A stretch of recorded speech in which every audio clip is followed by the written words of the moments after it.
Okay, good evening, everyone. Welcome to the regular council meeting of July the 10th. Before I call the meeting to order, I'd just like to wish, this is our last regularly scheduled meeting until September, so I'd like to wish everyone a safe and enjoyable summer, and please just take care of your fires. We're very fortunate with how our situation here has resolved itself recently with Manuel Quimper, and I'd like to give a big thank you to our crew for responding, but I know that they've been busy dealing with small, minor brush fires here, there, and the like, so if you know anyone that smokes, please ask them to be mindful of where their butts are at all times and to dispose of them safely, because that's often a starter, but we thank you for that and wish you a great summer. So there are some changes to our agenda. Item 10.1, our staff sergeant is unable to attend today, so that item will be removed from the agenda. I do wish to move item 9.1, the Freedom Mobile one, to just after the public question and comment period, as there may be some members of the public that are here for that particular item. I also understand that item 8.4 was included in the agenda today in error. It shouldn't be on today's agenda. It'll form part of another report that will take place in September. So that item is to be removed. I also understand there's been some requests from councillors to have a few items added. So one item would be a discussion about Lot A, the district lands, and fire prevention. Also, there was a request to discuss volunteer honorarium, as well as the entry to Sooke. So I'll just leave it at that as new business items, and then we can discuss them in greater detail as they come forward. And I also understand that there would be a petition received today, so that should form part of our approval. Has the petition arrived to staff? Do we know? Yes, it has? Okay. And so also to receive the petition. But I'm curious, okay, so the petition then will form part of the Freedom Mobile discussion, is that correct? That would be additional information for that? If I may, Your Worship, it would need to be redacted. It's just acknowledging that we've received it. Okay. That's all. Okay, so that's it. Okay, so those are the changes for this evening. Is there a mover to move this amended agenda, including the new business and supplementals? Moved by Councillor Pearson and seconded by Councillor Ray. Any questions? All those in favor? Opposed? Motion's carried. Okay, so our first item then is adoption of meeting minutes. We have the regular council meeting of June the 12th. Are there any corrections or a motion to adopt, please? It's moved by Councillor Parkinson and seconded by Councillor Berger. All those in favor of adoption? Opposed? Motion's carried.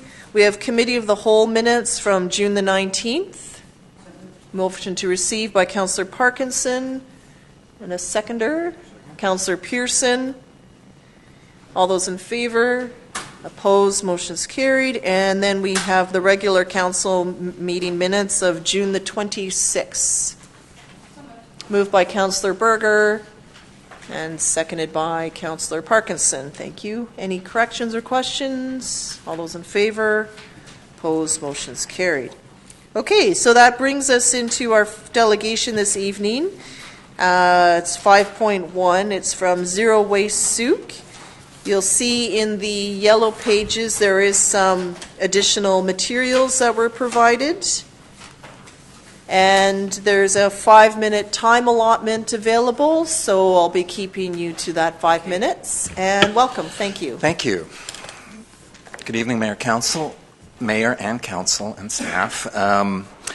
We're here, Joe Phillips and I are here on behalf of Zero Waste Sooke. Our coordinator, Wendy O'Connor, was to lead this presentation, but she's come down with a bug at the moment, so I've taken charge here. Our mission tonight is to remind you that 9 months ago we appeared here with the open space report, our Talk Trash open space report on local waste management issues.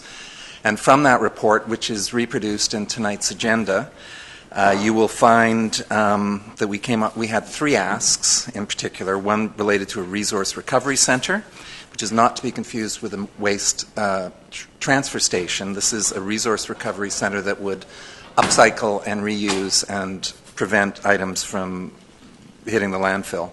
We also had a plastic reduction campaign and drinking fountains and plastic bottle reduction. So those were the 3 asks, and we're curious tonight to know whether Council has had any chance to think about these and inquire as to what actions have been considered to date, while also adding fresh material to what is a long-term file as you work towards these proposals, ideally. In the supplemental package, which I submitted this afternoon, I'm sure you haven't had time to look at, but this package, hopefully you can refer to over the weeks and months ahead. It explains context for these proposals. It's in the official community plan. It aligns with the strategic plan and the current OCP review process. So very quickly, since we're all 2 minutes into this already, Resource Recovery Center, what we've realized now is it's key that if this idea is to get any traction at all, the district has to take the lead role and identify potential zoning. We think perhaps this would require an M3 zone or a site-specific M2 exemption to allow waste management and recycling. As a volunteer organization, we don't have the capacity to coordinate and develop this idea, but we throw it out there for your use and your ideas. Plastic reduction, I'll just throw this to Joe right now to talk about. Okay. At the time that we presented it, I don't know if you recall, but you said that you wanted to hear what Victoria was going to do first before you decided anything here. So last week I went to, there was a presentation of a film called Bag It, and then the Surfrider Foundation was presenting to Lisa Helps and several members of the council in Victoria. And so they're pretty prepared to, they're feeling by November they're going to have a bylaw in place actually banning single-use checkout plastic bags. And they've asked their lawyers to draw up the bylaw in such a way that any municipality in the CRD can sort of insert your name, the name of your municipality and your particular tweaks on the bylaw, but it's going to be fairly generic, and they're making it easy for everyone else to do it as well. And so it was going to be a ban on plastic bags and 10 cents for paper bags. That's what they're aiming to do, just so you're aware. So we did go, I did go to some of the retailers here, and I think I may have presented, I don't know if I did, a list of the ones, what people said. We had a little questionnaire that we sent out, and so the retailers were, some were definitely on side, many were on side if everybody else in the CRD did it. So we have that if you'd like to know, and I guess that's in the package, is it? The results of that? Okay. And we also would like to put in place bring your own bag signs, just to be put on the parking lots of the major retailers, just to remind people. So we're hoping that the retailers, and also we are prepared to help with that as well, to get that out there. So there's 13 seconds. 14 seconds, okay. Well, I'll just quickly mention the water fountains. So in these are drinking water fountains, not the Langford-style water fountain, though they do have water fountains at their dog parks. And Yeah, so in the supplemental materials, you'll find some quotes related to three-tier water fountains for adults, kids, and pets, and anywhere from $5,000 to $10,000 per fountain. We feel that this fountain should be located in the town center, and there are other spots that it could also other fountains could go. And of course, the low ball, nothing fancy solution is a standpipe with a faucet in some centrally located spot, so that we who are on our bikes or don't want to go into retail and restaurant establishments to use their water faucets can have ready access. Thank you. Thank you, Mr. Bateman and Ms. Phillips. Just a few comments back to you just for consideration. So starting with the Resource Recovery Center, a possible location may be the Kaltassan lands that the district owns. However, at the moment, we do have a tenant in that facility, and our Parks Department is also setting up there. So I think once we have a sense of the needs of both our parks and our sewer operators and what that looks like, then we can sort of see what our next steps are. So the timing is great. It's a good reminder for us for the summer, and it's something for us to take forward later on into the fall into budget deliberations. In terms of the plastic reduction, Mayor Helps did put a motion forward to the CRD board that was endorsed for the CRD to actually develop the model bylaw, and that way municipalities can choose to adopt the bylaw accordingly. So it hasn't come back to the board yet, so I'm suspecting that perhaps it'll be the fall then, and that way there's consistency across the region in terms of one bylaw that fits all. So that's sort of happening there. The drinking fountain, we are expecting a report at some time to come forward from staff that will highlight a washroom facility that we're quite interested in. So it may be possible to look at this as another type of infrastructure at the same time that we look at that, which will probably come to us in September. And I know another matter that you had raised that was important was a garbage bylaw of some sort.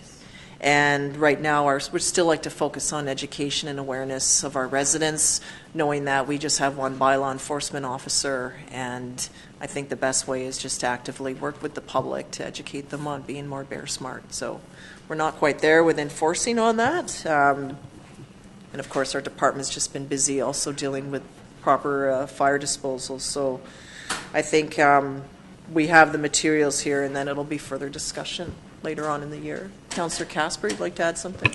Yeah, thank you very much for the reminder.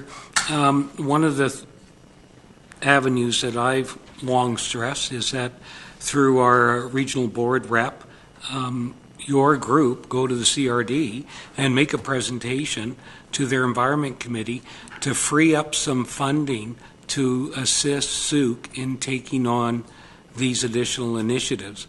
There is a grant available, and there's a Victoria agency that currently receives funding through the CRD. This money is generated from the waste fees that are collected at Heartland Landfill. Those fees pay for the recycling program. They also pay for other waste reduction initiatives. So, my suggestion through our mayor, who's our rep, is coordinating that effort and then just put the pressure on the CRD as it's their region-wide responsibility to take on these initiatives. The timing is great because they will soon start their budget deliberations, and there'll be a preliminary budget developed for the board in November. So the sooner that's done, I think the better. Okay, thank you very much. Something further, Councillor Pearson? Yes, thank you for coming back and reminding us again that we had a discussion 9 months ago, and I won't go over all of my thoughts, but again, I thank the Zero Waste Sooke for continuing on, and I think it is, like my friend Councillor Casper has said, I think it's important that we start raising these issues to the bigger area, the bigger CRD, because they do control the solid waste. That's very important, and those messages going through. But I think also there's an opportunity for us to demonstrate through you and our mayor that we're prepared as a community to go down this road to get to zero waste. I think, there's a couple of key things there. I wanted to share a story with you. I went, when I was at FCM, I went to close to the nation's capital to a recycling yard and a facility, and I was very excited to go to see what was happening very close to Ottawa. And I could tell you, I was extremely disappointed when I got there. There was bins, very poorly labeled, laid out, very much less than what we actually had in Sooke. And so I was quite disappointed. That close to Ottawa, within 30 minutes of Ottawa, that was their efforts. But I think that your committee needs to be very much in tune with what's going on in the community.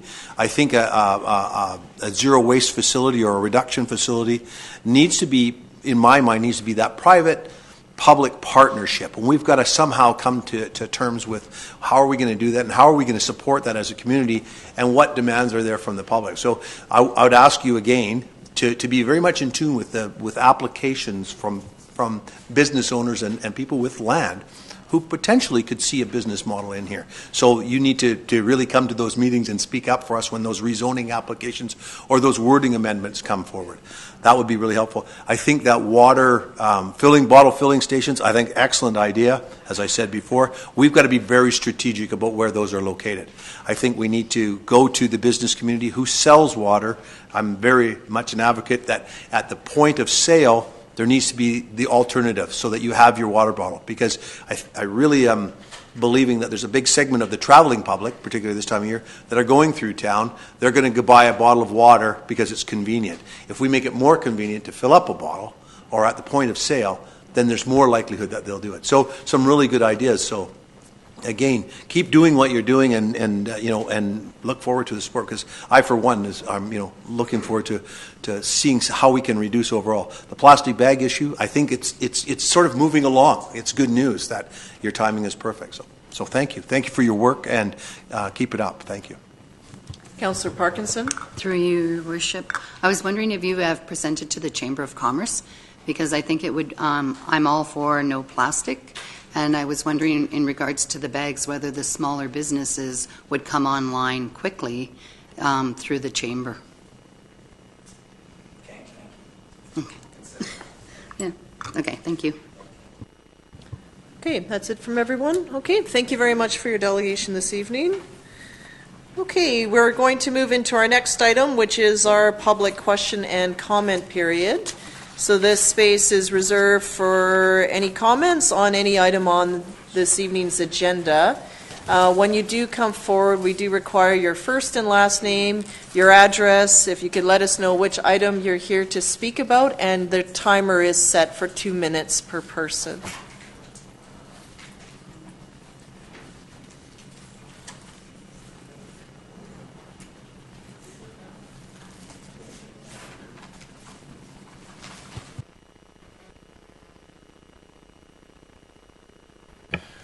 Hi, Michael Volk, 4923 Townsend Drive in Saanich.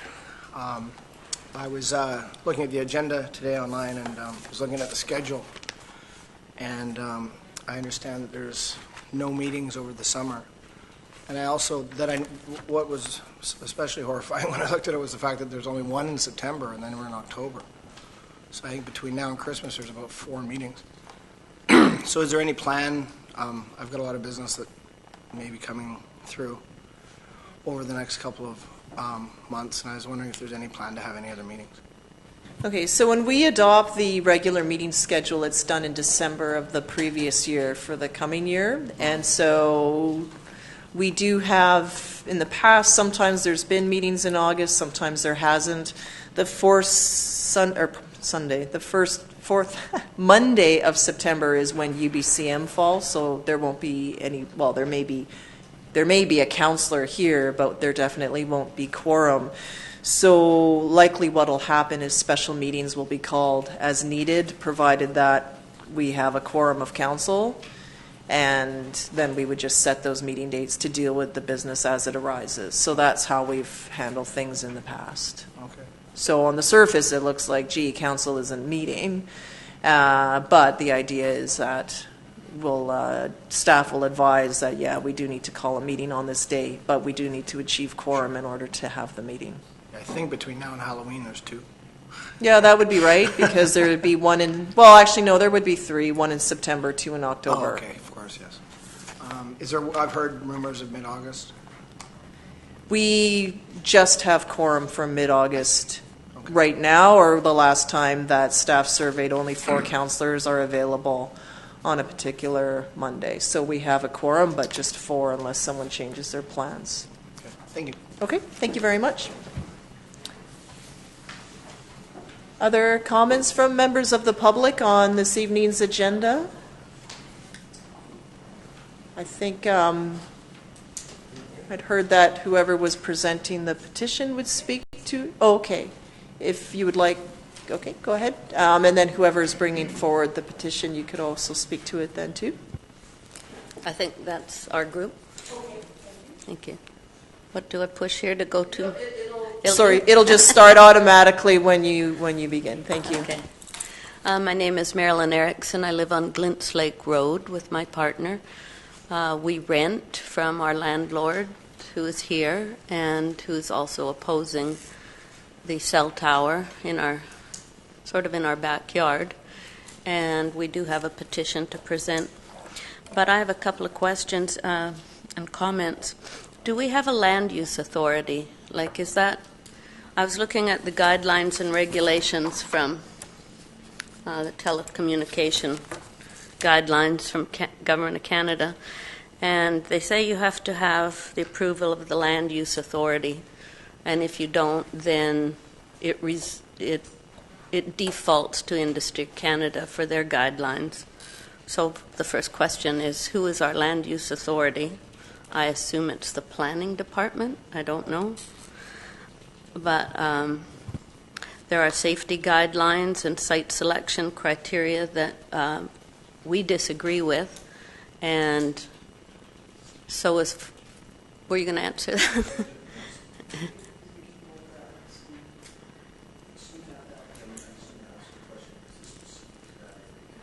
To the Sooke Road.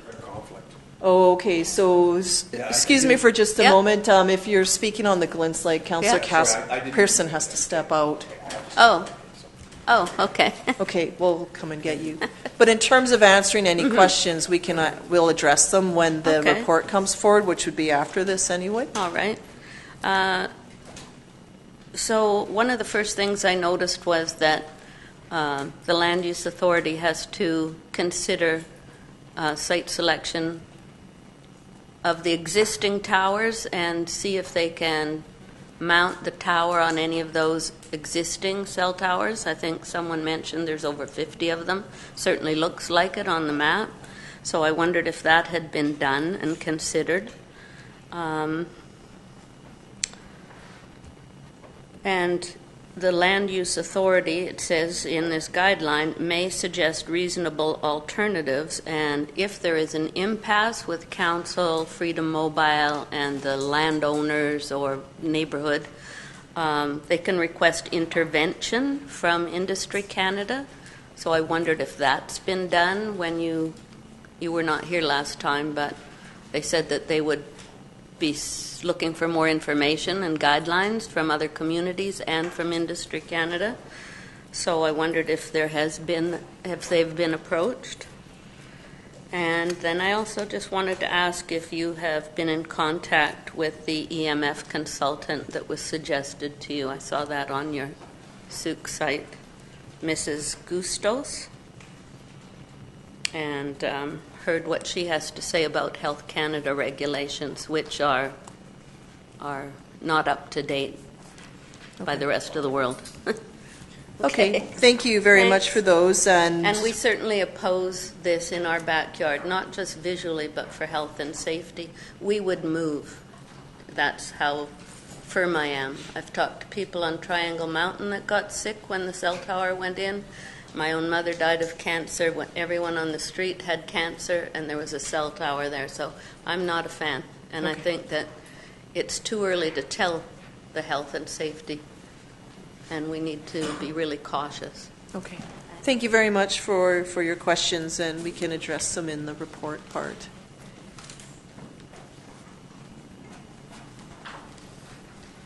Sir, before you speak, may I just ask, are you here to speak on the same item as well? Yes. Okay, I'll just leave Councillor Pearson. Okay.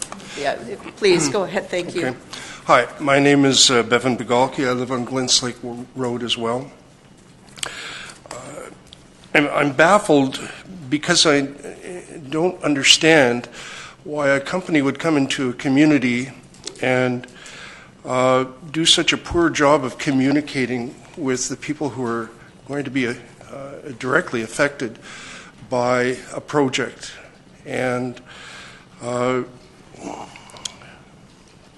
all of the residents of Glints Lake Road are united in this. Every single one of us is against it for a variety of reasons. We've researched this extremely well, and we're opposed to it for health reasons, for aesthetic reasons, for the loss of property value and sales, for the seeming lack of understanding on the part of the company. We're not against progress. We're against the inflexibility, particularly when alternative sites have been suggested to the company to explore. And I think the reason that other sites may not be explored is simply because of money.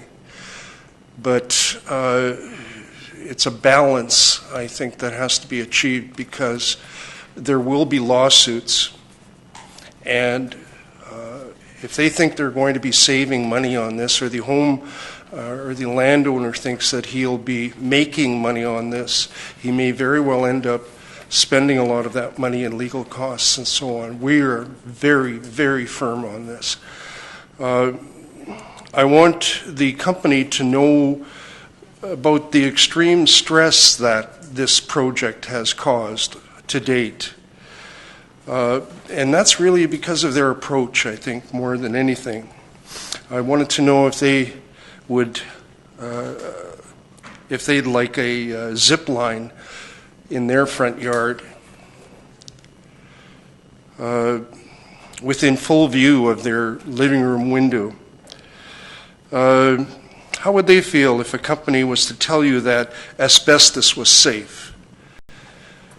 If you go to the Health Canada regulations, you'll see that they're up in the air now. There's a lot of new information coming out, more information than ever before. And I know we could bombard each other with study after study after study, but there's no question that their regulations will be rewritten.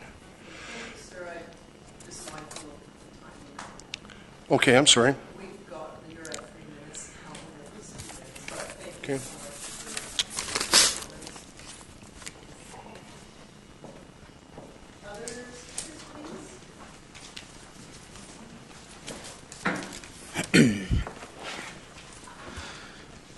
Speaking on the same subject.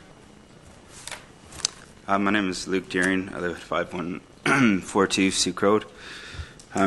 My property backs on to very close to where the tower goes. I live there with my 2 young children and my wife, and obviously for health risks, young children and elderly people are more susceptible to the known risks with this RF radiation. And I basically just want to say that I'm adamantly opposed to it as well. And I don't think there's enough information out there right now to really draw a conclusion as to if it's safe or not. And certainly in my backyard, it's not something that I want. And I also don't see why it's necessary. I mean, everybody knows that you can drive the road and get cell service pretty good. So either then maybe financial gains from the large company that's setting it up, I don't see the necessary installation, and I don't think it does any good for anyone else in Sooke either. So and obviously it's going to devalue my property. I've been there for about 12 years and plan to stay there for hopefully the next 40. And yeah, I do have questions on who would be liable for something like this. Would this be the landowner, the company, the council, of Sooke, or what it would be? Because as I say, I'm adamantly opposed to this, and we'll continue to fight against it.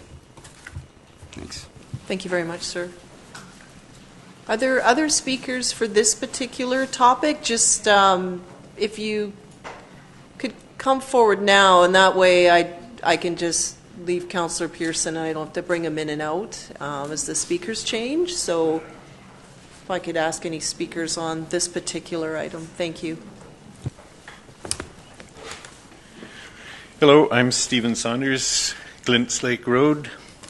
The proposed cell tower at 5154 Sooke Road. I didn't think I'd ever have to defend my home against a cell phone tower, but the more you read about the health effects of cell phone towers, the more onerous they appear. The latest in studies are bringing to light all kinds of health problems. 68% of people living within 400 meters of a cell phone base station will develop one or more of the multitude of symptoms, which include headaches, heart problems, cancer, leukemia, tinnitus, fatigue. We have filled out a petition which includes all the people surrounding this proposed cell tower site. One family has not been present because they're in Japan. They'll be back in a week and a half. They don't even know about it, and it's less than 100 meters from their house. All of the respondents to the petition have stated that they would like the tower relocated to a less populated area, and they've said it in, absolute forceful terms. There's also a reduction in property value from Freedom's own literature. It says a 20% reduction in property value. 90% of the people, if they see a cell tower from a property, won't buy. I don't think the people has any concern about, or the company doesn't have any concern about the people. They're only worried about their cell tower. The only thing I would like to ask is that you vote on this as though it was in your own front yard, not somebody else's. I think that's very important. Would you like it in your front yard? So I've been through all the numbers many times. Everybody's been through the numbers. I think we're all sick and tired of hearing about the milliwatts per square meter and blah, blah, blah. Our Health Canada is so far behind in the statistics for health problems that it's laughable. So anyway, that's good for me today. I have 4 seconds left. Thank you, Mr. Saunders.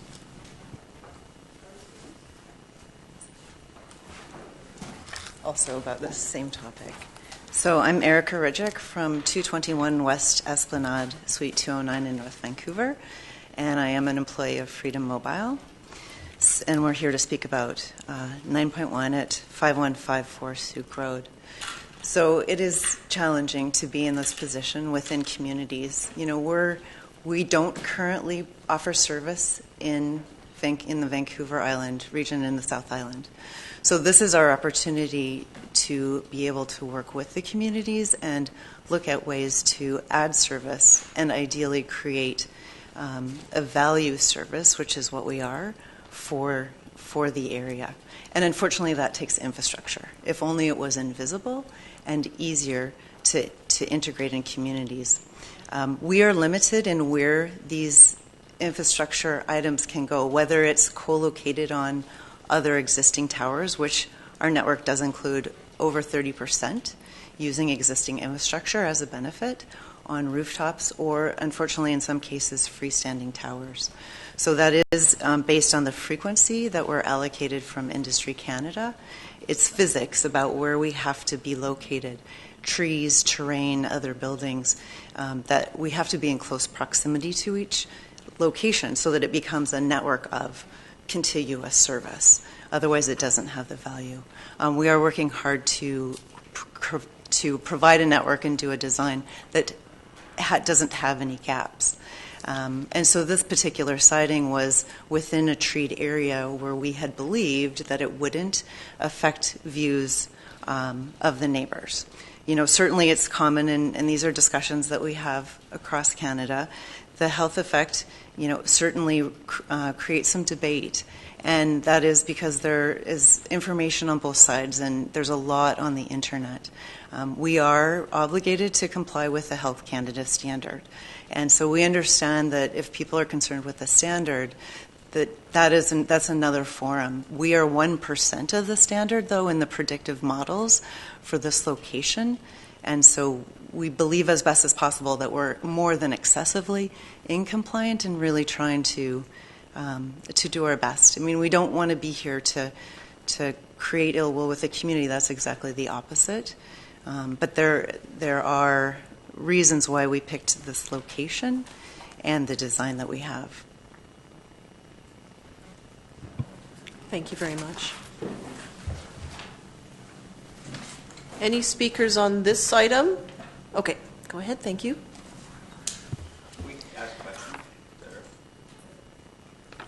If you have a question, you would need to take it outside. Okay, thank you. Anna Saunders, Glens Lake Road, regarding the cell tower. I think we should start, first of all, with, is there really any need for additional company?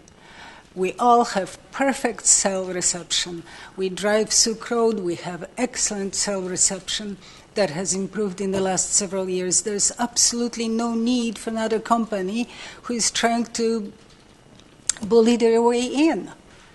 So that would be my biggest, comment, and that is at a price of destruction of our neighborhood, destruction of my personal, peace of mind and my health, because it's sitting right in front of my living room window at very close proximity. They have come to my place and brought a drone, which is like 12 inches size, and flew it behind a tree and said, "Oh, you're not going to see it." Well, that's a joke. All throughout this process, I am quite upset about how it came about, because we talked to the landowner whose land is going to be the cell tower put on. Apparently, he already has a contract. So you do not communicate it with the neighborhood. You do not ask any questions whether this is appropriate. You just sign a contract and bully your way through. This is absolutely not acceptable. It's not acceptable in any industry. So that's my, I could go on and responding to the technicalities and such, but I think you all have appropriate information there, and I would hope that you would vote with just your conscience. We're your community, and we expect you to stand behind us. Thank you very much. Thank you, Ms. Saunders. Are there any other speakers for the Celltown Freedom Mobile? That would be item 9.1. Okay. If we could return Councillor Pearson, please. And then are there any speakers for any other item on this evening's agenda? Call for a last time. Any other speakers? Okay. So we'll just wait a moment for Councillor Pearson to return. There he is. Welcome back. Okay, so that concludes our public question and comment period. And when we adopted the agenda, we moved this item up to follow the correspondence. Yep, Your Worship, I just wanted to draw your attention to the motion. Okay, so we did receive through to our corporate staff there the petition, so we do need to move a motion then that council receive the petition dated July 10th, 2017 regarding Freedom Mobile Telecommunications Tower at 5154 Sooke Road, containing 20 signatures, full names, addresses of Sooke residents. Motion to receive? Councillor Casper? Or you? Yes, well, can you turn on your microphone? so is it possible to receive it and refer it? That in one motion? Receive it and refer it? Yes. I would think so. You could make that motion because nothing's been moved yet. Well, I would move that the petition be received and referred to Industry Canada. Okay, so yeah, we can just receive, just add in and refer to Industry Canada all in the same because it hasn't been moved yet. Okay, so Councillor Casper's making that motion. Is there a seconder? Seconded by Councillor Ray. Any discussion on the motion? So this way, that's all added in. Councillor Parkinson? Through your worship, the petition came in, and who is it from, and is it for, or is it against, or is it a mixture? It's in opposition. Okay. Thank you. Other questions on the motion? I think the Councillor Casper had it to refer to Industry Canada and not the proponent. Yeah, Your Worship, it has to go to the proponent. And Industry Canada. That was. It would be the proponent's duty then to submit it as part of their package. So we don't submit it to Industry Canada ourselves. Councillor Casper, you had moved the motion, so. Well, there's nothing stopping us from referring it to Industry Canada also. Yeah, so we can. I mean, from what I'm hearing from our staff, that's not how we do it. We leave it with the proponent. We collect the petition, give it to them, and they send it on. If you want us to send it on, we can send it on. Okay, well, we'll do both. Receive and refer, and it'll also go to the Industry Canada. Okay, so that's fine. Okay.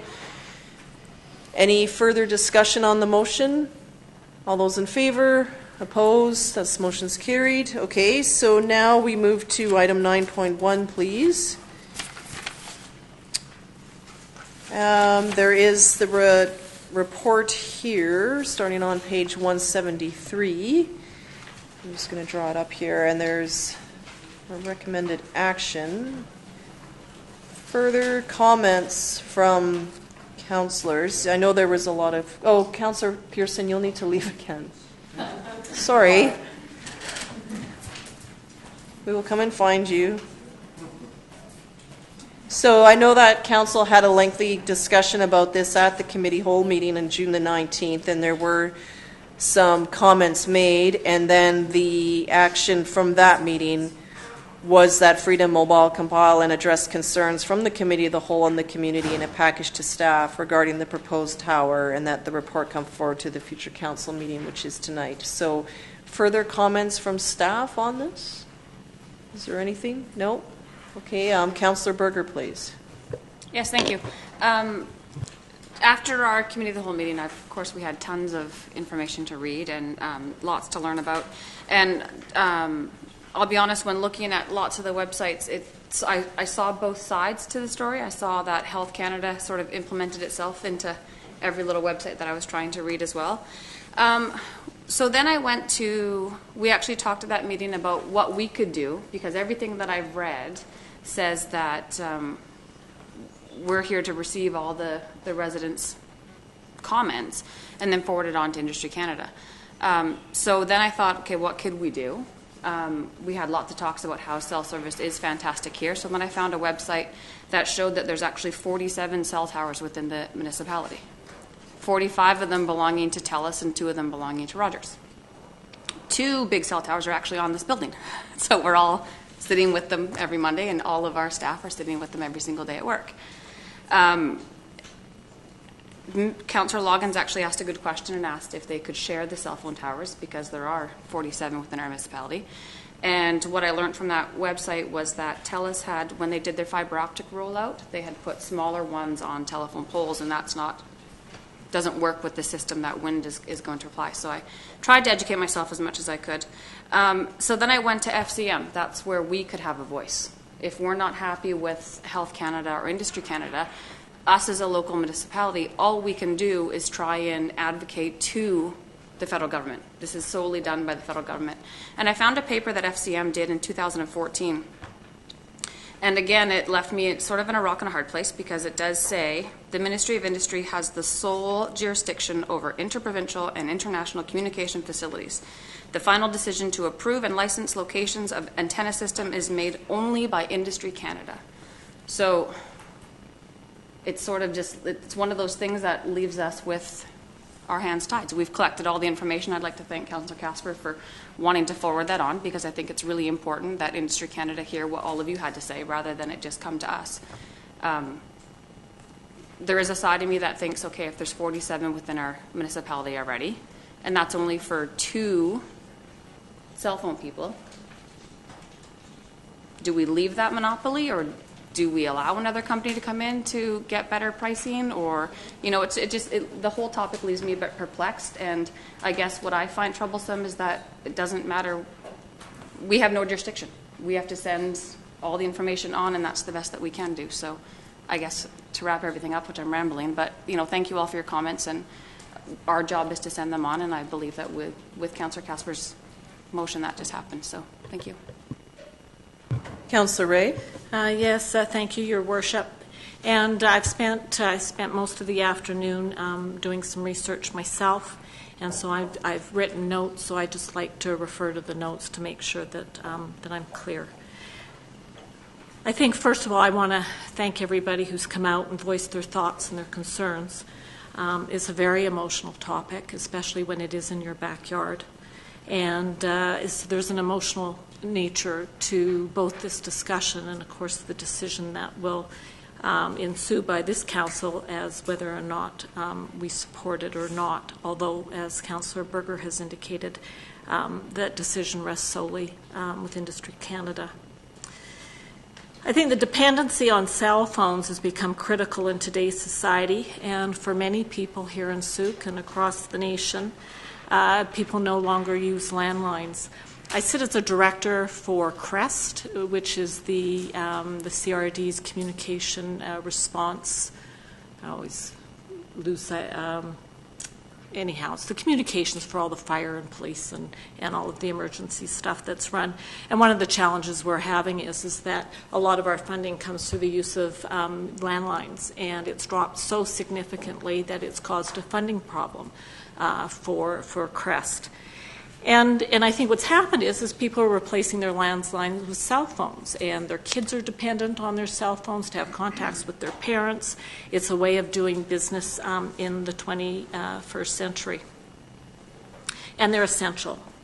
There are numerous sites around Sooke, and probably we don't know most of them. I tried to look for them as I came off Sooke Road at the Chevron there. There's one on the RCMP Tower. There's one at Townsend and Wadhams, which is kitty corner to the Sooke Family Resource Center, and there's 2 here. So in that short little jog, I came across four towers. So we've all become dependent. Everyone at this table has them. Even during the last presentation, a presenter in the audience was using their cell phone to read from it. And along with 24 million Canadians are using their cell phones. So I appreciate all the studies that were brought forward. A lot of those studies were done in the late 90s and the early 2000s. But today I looked at the websites of the American Cancer Society, the Canadian Cancer Society, the World Health Organization, Government of Canada, Health Canada, Island Health Authority. And I'm just going to read something because there seems to be a response to Health Canada in terms of what are on their website. But what I found on the American Cancer Society website, the U.S. federal, the 3 expert agencies that usually classify cancer-causing exposures, carcinogens, the International Agency for Research on Cancer, the National Toxicology Program, and the U.S. Environmental Protection Agency have not classified cell phone towers specifically as to their cancer-causing potential.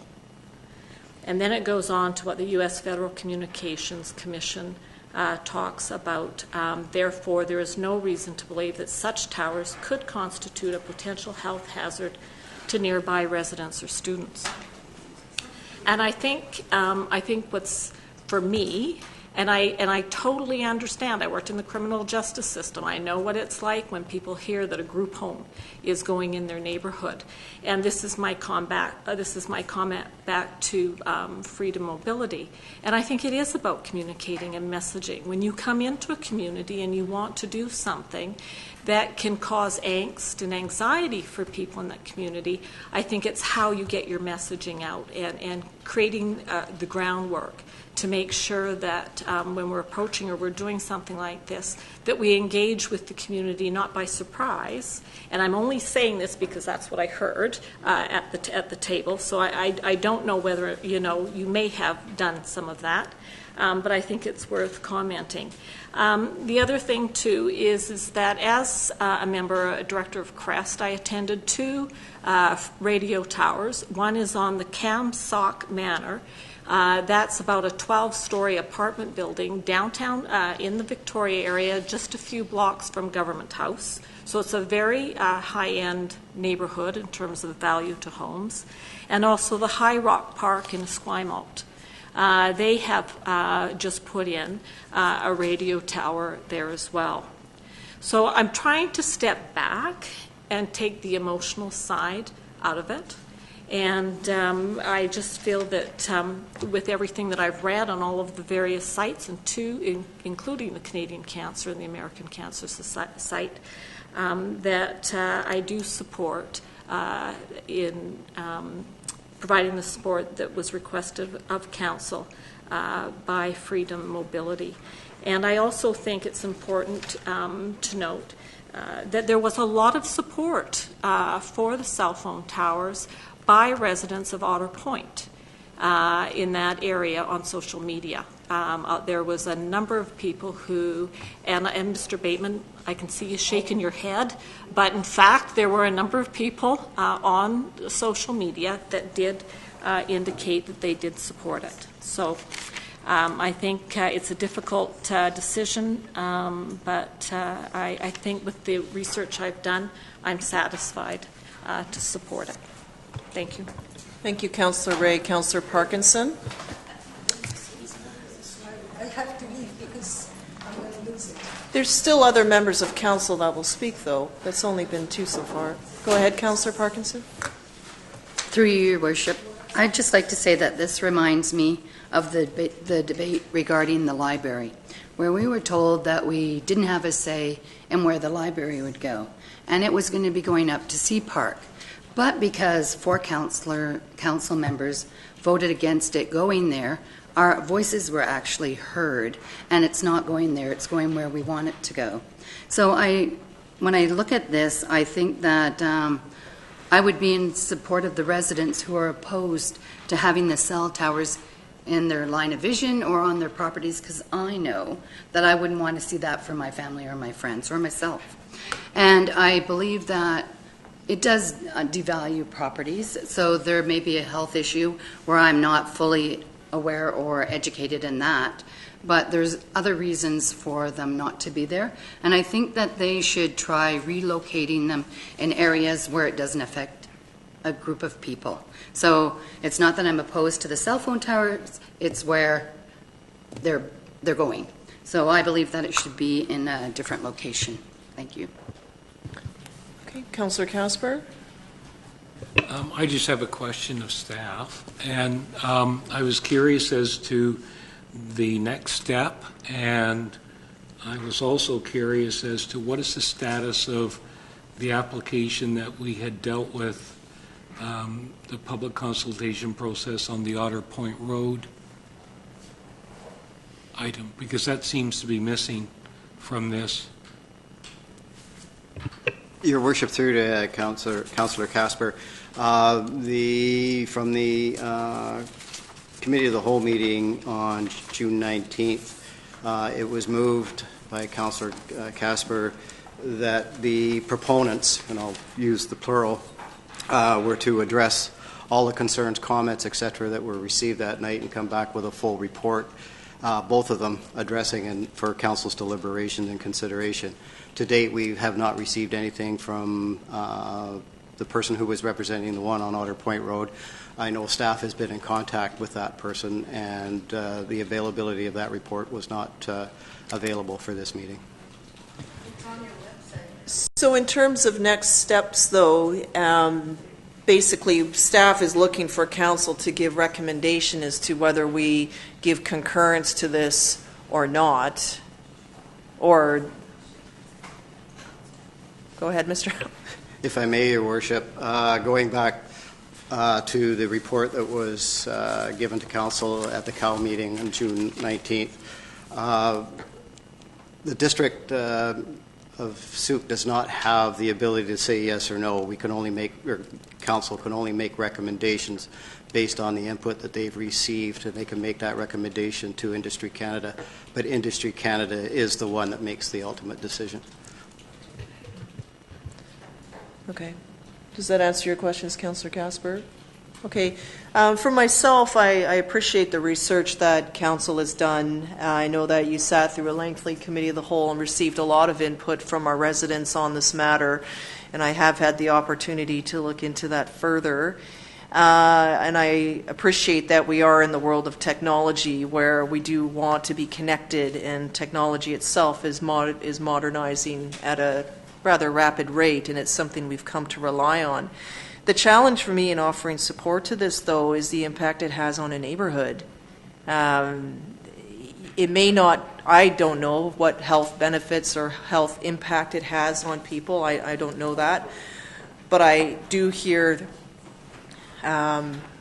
stress and concern in our residents, and every time they see this, that is the impact that they're going to have. Every time they look out a window and see this tower, there is going to be anxiety and angst that goes with it. And just from that on its own, we know that stress is a silent killer of Canadians. That's a proven fact, and it's just something that they look at all the time. I appreciate what Freedom is trying to offer in terms of service and competitiveness and the like, and I know that we have a number of towers in Sooke because of the topography that we have and the challenge and the various spots, the valleys, the peaks, and all that, which is why the coverage is necessary.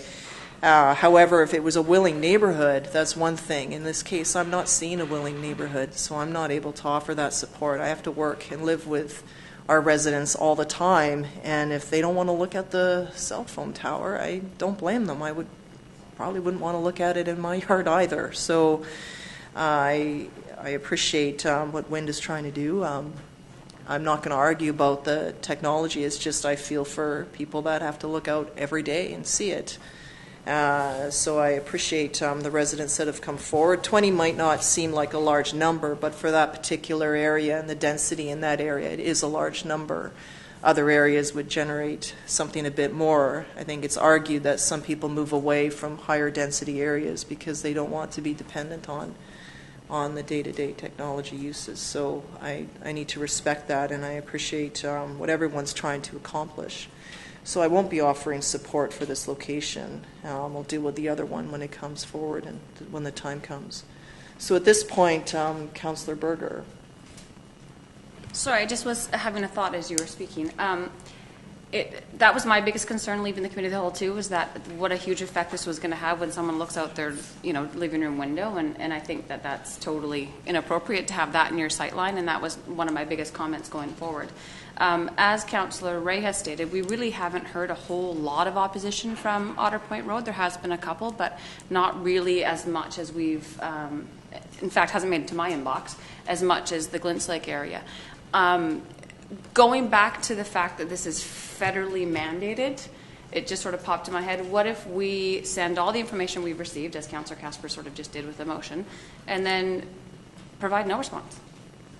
I mean, I'm not a doctor. I can't decipher all. There's so many websites that I read through, but I don't want to hinder the Otter Point area if they're okay with it, but I don't want to impose this on somebody's living room. So I think, just a suggestion to sort of bookend it, what if we give them all of the information they have and we give a statement of no comment? Well, It's under their jurisdiction anyhow. They're going to do whatever they want with it regardless. It is. We would need to wait for that report to come back to council. So it wasn't available. My understanding is there's a different person working on that one. And then, of course, we'll have the opportunity for public input at that time. So maybe in September we would receive it. I think we could just deal with the one location, the recommendation being, there's no live motion, so council can receive, we would receive the report, we do need to do that, and we would either give concurrence, no concurrence, or no comment on this particular site. And I think that would be this one, and then the Otter Point one. I'm just looking at what's in the motion here. Councillor Ray? Yes, Your Worship. I guess I have a question. Given that we already have 47 cell phone towers in the district of Sooke, why is this one before council and all the others not?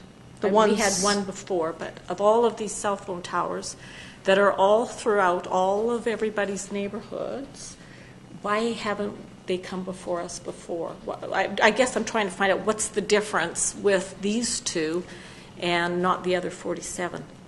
I'm not sure. I know that with TELUS and the fiber optic, that did come before council. So that one came. And then there was the other tower, I can't remember, that was proposed on the harbor at some point, came before council, and council rejected that one. TELUS came forward with their bigger pole at their existing site. But as for the others, I don't know. Maybe it could have been before incorporation. That's all I have in my memory. Councillor Berger? Yes, through you to Councillor Ray. In the research that I did, Industry Canada only requires cell phone tower companies to engage in public consultation on towers over 15 meters. So if it's under if it's under 15 meters, then they get full carte blanche regulation. It's the height. Is what you've seen. Yeah. Okay. So just a final comment. Go ahead. Yeah. Just a final comment. I'm just in the report that we received today. The comment from Forbes Brothers was that the cell phone tower would not be located as we had originally seen in the diagram, and I just want to make sure that people were aware that it isn't in the middle of the window. So. Okay. So at this point, what is council's pleasure? There's a recommendation. It's direct staff to provide all information received with okay, so here it is, the recommendation of concurrence, non-concurrence, and referral comments to Freedom Mobile and Industry Canada. So I'm looking for a motion then. It could be as stated, and you're just choosing concurrence or non-concurrence. Well, I'll move the motion to put it on the table and then people can vote.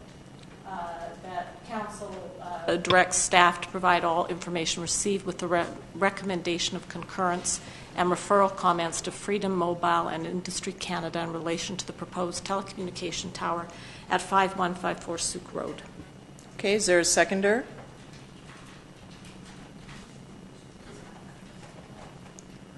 Okay, motion isn't moving. There's no seconder.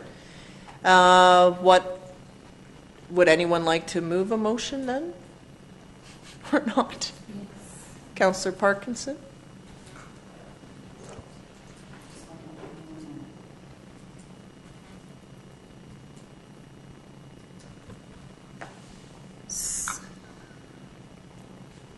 So I move that council direct staff to provide all the information received with a recommendation of non-concurrence and referral comments to Freedom Mobile and Industry Canada in relation to the proposed telecommunication tower at 5154 Sooke Road.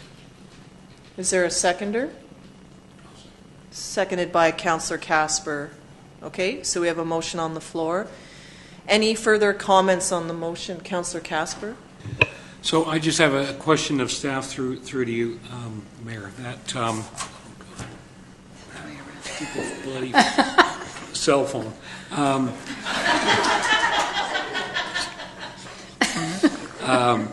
Is that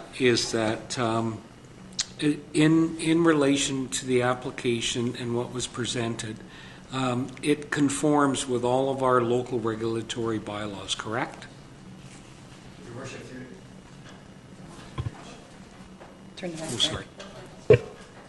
Your Worship, through to Councillor Casper, yes. I believe cell phone towers are allowed in all our zones, provided they meet the setback requirements, etc.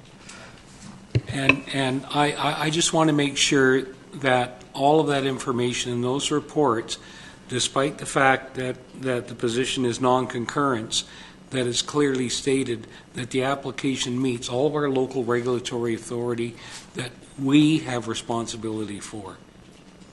And those are the only things that we're responsible for, correct? Is the setbacks from property lines or dwellings, correct?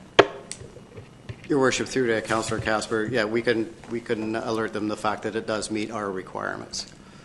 But we don't agree. Even though we're writing a letter of non-concurrence. You know, and if I may, I'll support the motion on the basis that all the facts are presented to Industry Canada. Right. Because, you know, that would be an untruth and non-factual submission on our behalf if we don't present the facts as it regards to our local regulatory bylaws. That's right. Because I think that's what the people here would demand of us as they are demanding of everyone else, whether it's Industry Canada or the proponents. People want all the facts in relation to what our statutory authority is, which is very limited, as I said at the Committee of the Whole meeting, and what is presented by the proponent, and what the statutory regulations are from the federal side. So I just want to make sure that everybody's got the most factual, up-to-date information from all the parties involved in this discussion. So I'll leave it at that. Okay, Councillor Ray? Yes, thank you, Your Worship. I won't be supporting the motion. There's 47 cell towers already in our community amongst other community members, and I see moving forward there's no evidence for me on the sites that I've looked at, including the American Cancer Society and the Canadian Cancer Society, to support this, so I won't be supporting it. And just a comment, I think it's important. I can deal with that when I vote. Mr. Howitt? Thank you, Your Honor. Your Worship, I have one question. We'll prepare the information and the letter. I assume it will go under your signature back to Industry Canada? Yes. Thank you. Okay, anything further then? All those in favor of the motion? Opposed? Councillor Ray is opposed. The motion is carried, non-concurrence. And if I could have my vote recorded, please. And I'm just wondering, will the comments that I made also go to Industry Canada, that there was support on social media for it? They would just receive the outcome of they would receive our motion and our vote on that in the letter. Okay, thank you. We'll get Councillor Pearson back, and then we will move into section 8.1.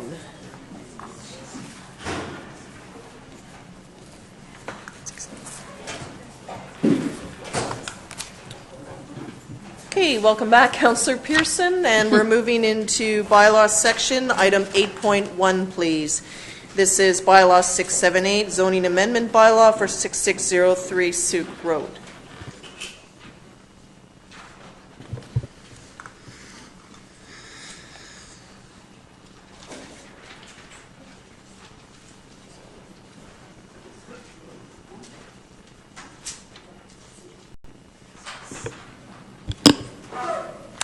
Good evening, Your Worship and members of Council. The applicant has applied to rezone 6603 Sooke Road from large lot residential to a comprehensive development zone to allow for a 32-unit seniors-focused co-housing community similar to the co-housing on Horn Road. The property is within the Sooke Town Centre, where there is support for high-density residential development. The subject property is a south-facing waterfront property. The properties to the west and the northwest of the site are zoned large lot residential. The property to the north is zoned general commercial, and to the northeast is the first phase of Mariners Village. Directly east is Goodmere Road and future phases of Mariners. The applicant has held 2 information meetings. All feedback that was received was positive. When reviewing the OCP, provision for a future public waterfront walkway is a component that needed to be considered. As what was successfully done for the co-housing project on Horn Road, the applicant has agreed to survey and subdivide a 3-meter strip of land from the present natural boundary of the entire waterfront portion and transfer the ownership of this waterfront strip to the district of Sooke. Accompanying the subdivision and the transfer would be registration of a covenant to ensure that the co-housing group maintains access to the use of their dock. Goodmere Road will be the access road for the development. All trips from the co-housing development will use the Sooke Road and Church Road, Goodmere Road intersection. The engineered drawing on the screen illustrates the recommended alignment for the extension of Goodmere on the subject property, and the applicant has agreed to dedicate land for an 18-meter road for this future extension.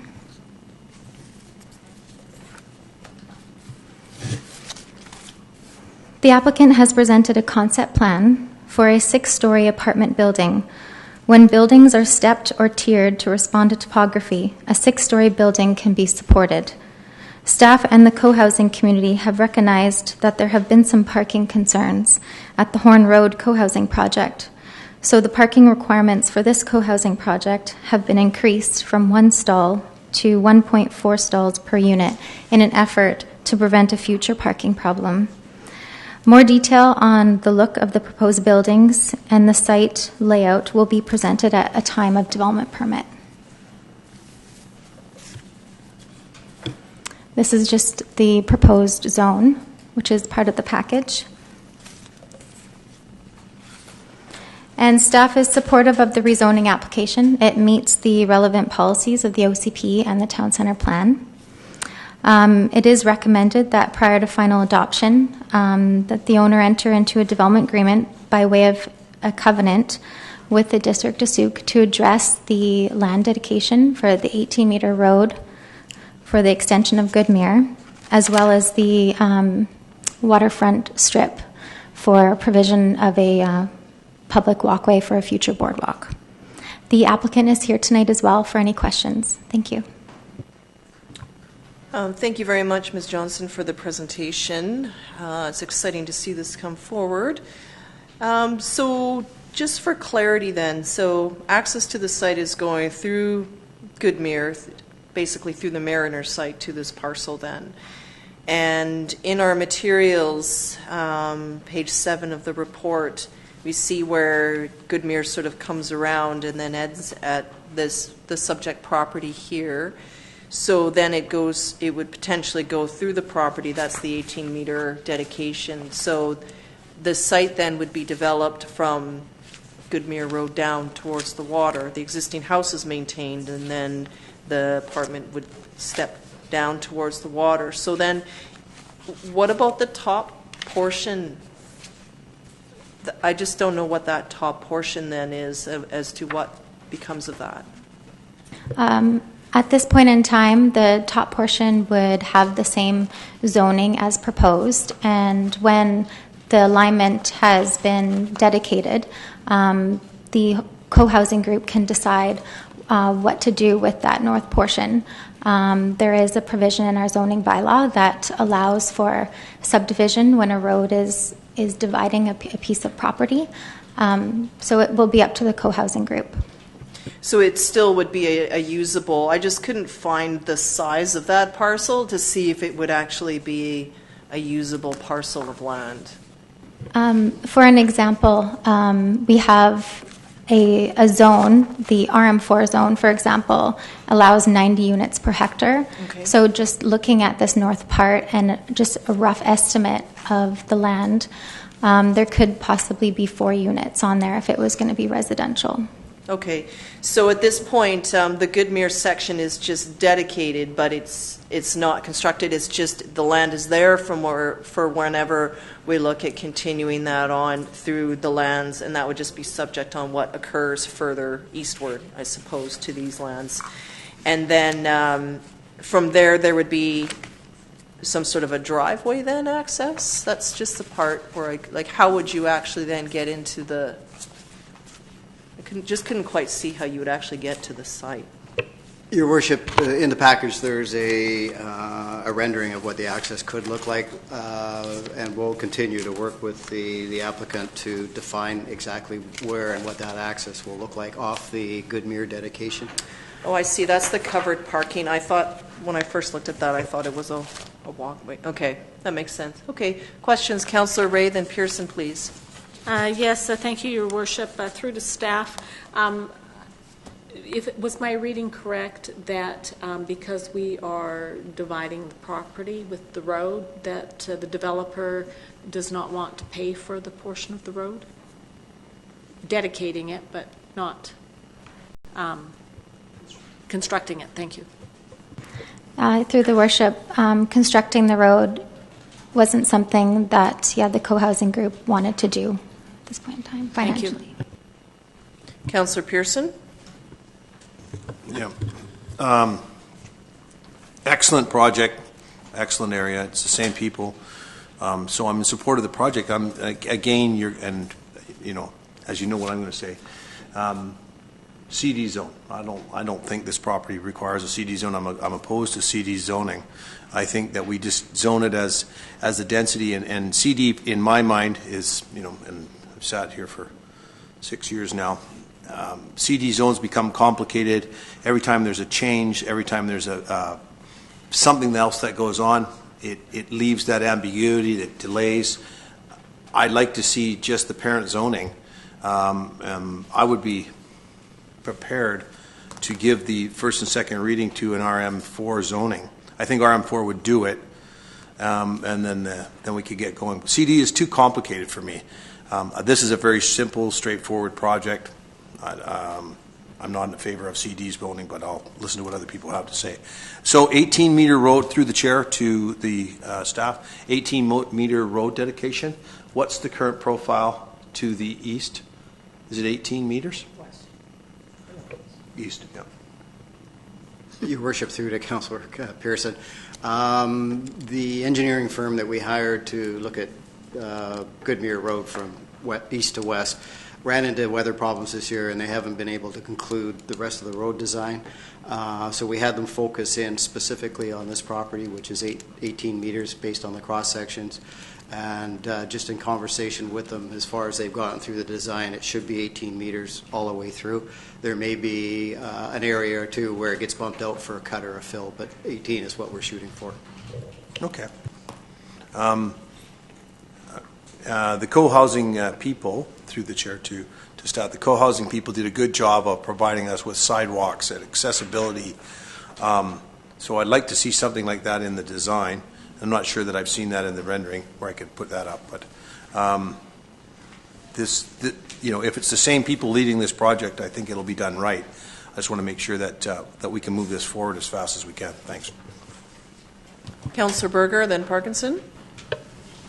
Yes, thank you. I had very similar concerns to Councillor Pearson. First reading it, I was super excited because I think the one is really well done on Horn Road that we have, and I think it's an excellent opportunity for seniors to co-house. So I really like the project.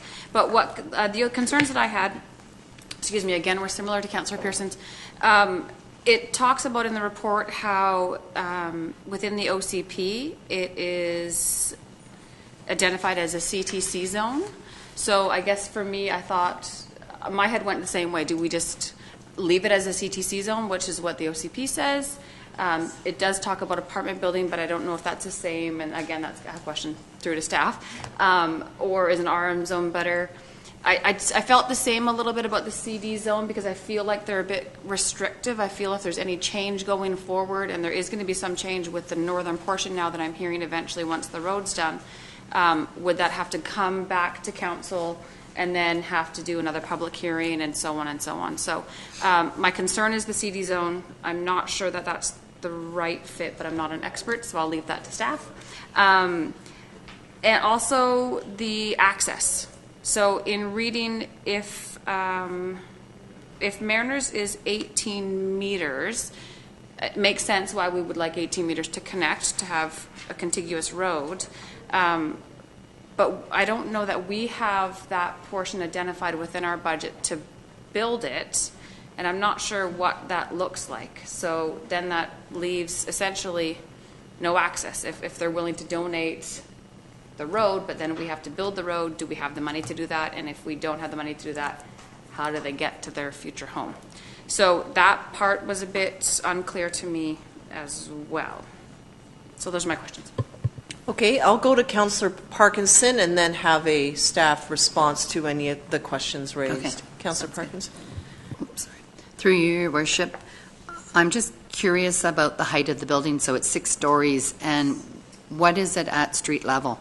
So are there apartments below so that it's 4 above? Or is it all above so that 6 stories on the water side? Through the chair. From Sooke Road, it will be, you'll see 4 stories. Thank you. And my second question is about the parking once again. So they would have 40 parking stalls there in total. Is that including visitor parking as well, or is that for the residents and then visitor parking would be additional? Through the chair, they will be providing 46 parking spaces, and that's takes into account the visitor parking as well as for the owners. Okay, and then if I could just get some clarity as to why this particular zone was selected over a CTC or an RM zone. And then the other question was about the future extension of Goodmere. Through the chair, the Harborside or the co-housing group, they don't plan on having any commercial uses on the property. So they didn't go to a zone that permitted commercial uses because that could affect their taxes. BC Assessment would value the land possibly differently. So in question to an RM zone, an RM4 zone could work for this property. The reason why they chose a CD is because it's special to them and it's for West Wind Harbor co-housing, and it worked so well with Horn Road. That's the reason. But an RM4 could work if that was the desire of council. So just for clarity, with this project coming forward, then the Horn Road was used as sort of a base model, and the applicant also had input and selected this particular zone. Okay, so that's where, through the guidance of staff then. Okay. And then in terms of the future extension of Goodmere, I understand it's sort of been a priority to build connectivity within the town and to connect lots, and that's where in our strategic plan, Goodmere and waterfront and that like sort of access has always been talked about. So this is where staff is securing that. We may not have the money in the budget to build it out now, but at least it's there in time for the future. And then this is where in the interim, similar to my earlier question, access to the site would be worked out as the project develops. So they wouldn't be landlocked. They would have full access to drive in and out of their parking. And that was I sort of saw that depiction there where there's the covered parking. Other questions from staff? Councillor Berger, then Casper. Yes, thank you. And just going back to, the road. I just was writing notes on the zoning and the road, sorry. So with the road dedication, I'm just wondering, and I think that what would be, through you to staff, what would be the financial impact? So, for example, what would be the cost of the amount that they're dedicating, and then how much is it going to cost us to build the road? Like, do they sort of offset each other? And do we have an idea of? I know, sorry to put you on the spot. I know that that's maybe not off the top of your head. Sorry. Your Worship, through to Councillor Berger. I'm still waiting for the final assessment from the engineer with regards to Goodmere Road in its entirety, and it would have, in the report, it would have property acquisition values as well as construction values. The fact that this is going through rezoning, for us to get the dedication is a considerable bonus for us. I'm not too sure what the property value would be worth, but in the overall project, it's going to reduce the cost, certainly. But as far as what the offset is between dedicating it and building it at this point in time, I couldn't tell you. Councillor Casper? Through you, I can't find anything in the report that relates to affordable housing. And this project meeting our affordable housing policy, whereas 10% of the units would be deemed affordable under the formula that's in our affordable housing policy. I think that's an important issue because I see potentially 3 housing units taking into account current interest rate over a 5-year period and the average family income in Sooke being applied as to what the purchase price would be of a unit. The other question I have is in relation to, because Goodmere Road is a development cost charge road, then in the calculation of the cost of the road and the property acquisition, will there be an adjustment in the development cost charge fees that the proponents would pay to the district per strata unit developed? Would there be an offset? Okay, if I get a response from staff. Through the chair, in regards to the affordable housing, the applicant did provide a rationale for why they feel that they've met the affordable housing policy, and they're not looking at it from so much as a financial perspective as as they're like an independent living facility, and they're providing a community of aging in place and on-site amenities to allow aging in place to occur, and that's something that is needed in the seniors world. So that's their rationale for it. I appreciate that position, but that's not been our view of how we interpret supplying affordable housing in the District of Sooke. People are asked when they develop their property to either pay $500 or $5,000 per unit to accommodate, or at the applicant's choice to provide an affordable housing unit or units based on the formula that's in place. There's nothing stopping, from what I can gather in the report, that any of these units could be sold in the future at market rate 5 years, 10 years down the road. I'm assuming that they're going to be sold at a market rate, and if it's market rate, that is different than an affordable housing rate according to our affordable housing policy. So I think that, we have to demonstrate to the public that we are treating everybody equally in the District of Sooke, regardless of who they are, whether it's a co-housing group or whether it's somebody who is intent on developing private sector market housing.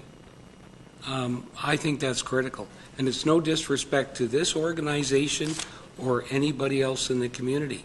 But I think, we would be remiss if we didn't insist that there were affordable housing units supplied, or that $500 per door, as we did with the Air Road project. That's what was paid by that applicant. And, we cannot have a double standard. I have to stress that. And unless I can see that in a future 219 covenant, I'm not prepared to support an adoption of a bylaw after it goes through a public hearing, if that's the case. But I think, You know, those are the kind of issues that I think are important to address in this community, because this is not your traditional method of supplying housing, but it is a rezoning, and we have to treat all rezonings, in my opinion, and perhaps I'm the lone voice here, the same. So, Councillor Ray? Yes, thank you, Your Worship. Through you to staff, do we have the information on what the affordable housing was done for the first co-housing? Through the chair, they provided a rental unit. Thank you. Is the applicant here? I'd like to ask the applicant, perhaps, since there's been some comments from council, that perhaps the opportunity just to give some response back to this. I think this isn't a traditional, it's not our usual type of rezoning. It's a unique one where we do see residents working together and coming together to live together and age together in place, and that right now is offered only at Air Manor and Independent Living, and as well as the existing co-Harborside housing project. So in that case, it is unique. And but anyway, I'll turn it over to the applicant just to provide more on it. I just don't see it as this straight. I don't see it the same way because of the amenities that this is offering, whereas the others doesn't. A community forms after units are sold, potentially. In this case, a community is already formed, and they're now looking for a place to live together. So that, to me, is the difference here. But I'll turn it over. Thank you, Your Worship. My name is Margaret Critchlow, and I'm a resident of Harborside Co-housing. I was one of the founding members there, and I now work as a community building consultant. I'm not the planner with Co-housing Development Consulting, but I'm familiar with the project. And I'm particularly familiar with the affordability side of the project, the affordable housing side. The project, we believe, meets your criteria for affordability in a number of ways, albeit somewhat unusual. The first is that it does provide an option for aging in place that we believe is much needed. It's a non-institutional option in which the members of the group are designing a building that will include units of very different sizes, ranging from under 700 square feet per unit up to 1,200 square feet, which will have different price points, and thus, provide accommodation for people with different income levels. The best standard to test this against, and this is one that CMHC, Canada Mortgage and Housing Corporation, has accepted, is that of independent living facilities, as the staff suggested. The cost of independent living is roughly up to 70% of a person's monthly income, and then you don't necessarily own that unit. And what we are doing is offering people a chance to own their home, build equity in it, and instead of paying 70% of their income, they pay a strata fee, which at Harborside right now is $300 a month. The fee for the average, according to Senior Living magazine, the average cost of independent living was something like $2,000 a month. So it's vastly more affordable in that sense. And there's no profit in the development. So unlike conventional development, where a developer makes a profit, the developer in this case are the members, and we have 5 members here tonight representing the project, including the landowners who are selling to the co-housing group. And they're not just selling to the group, they're becoming members of the group. So it's a different approach. We have successfully applied to Canada Mortgage and Housing Corporation, or the proponents have applied on behalf of the co-housing and received seed funding from CMHC. CMHC has profiled Harborside as in their case studies and invited me to speak at the BC Nonprofit Housing Association meetings in January about Harborside as a project that makes you say, wow. We believe that West Wind Harbour Co-housing is another project that will make people say, wow, and I commend you for supporting this project because I think it really helps to raise Sooke's profile in the community. The group has accepted the seed funding from CMHC and is looking at perhaps creating a below-market unit as we did at Harborside after rezoning, but it's too early to say exactly what that will look like. Questions? Yep. Yeah, and through you to the applicant and I guess to the other members there, when we deliberated and I fully supported the other housing project on Horn Road, as you can well imagine and you can attest to.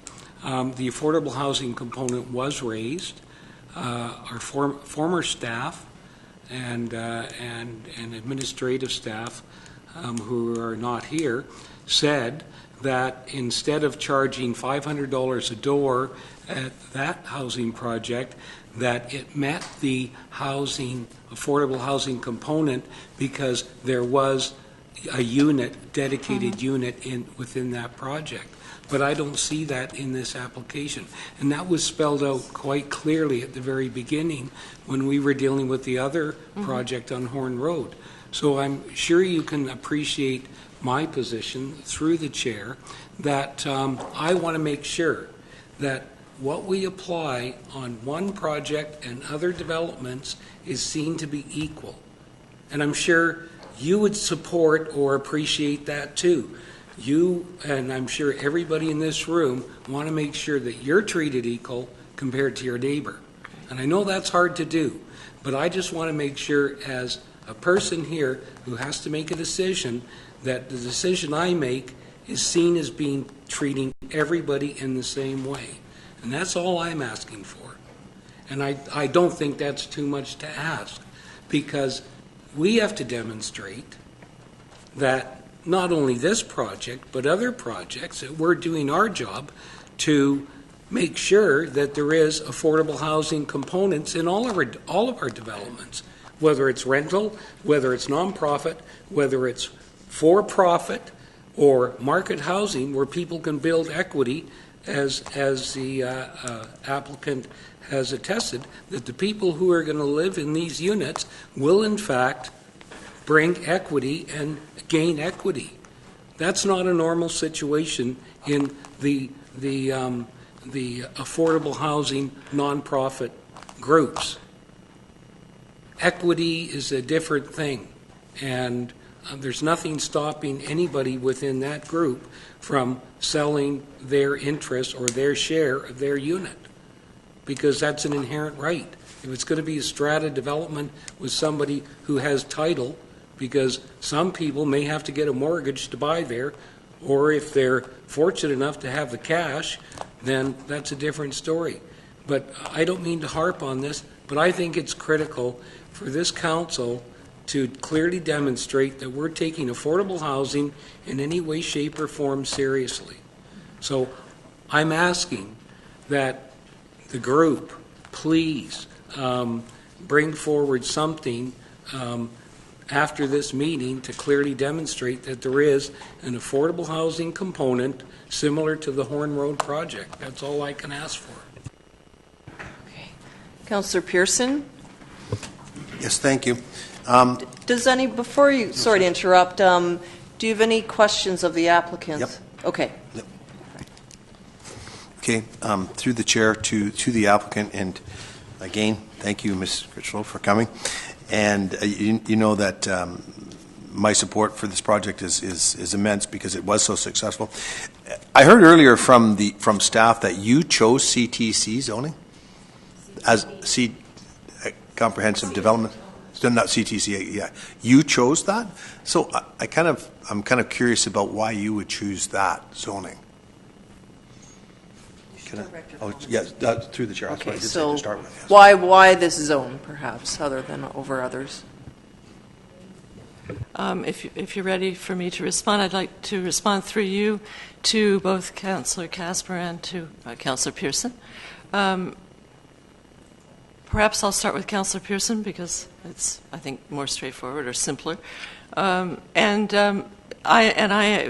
add that I'm not the planner. Odette Pignot is the planner with CDC, who's been in contact with your planner.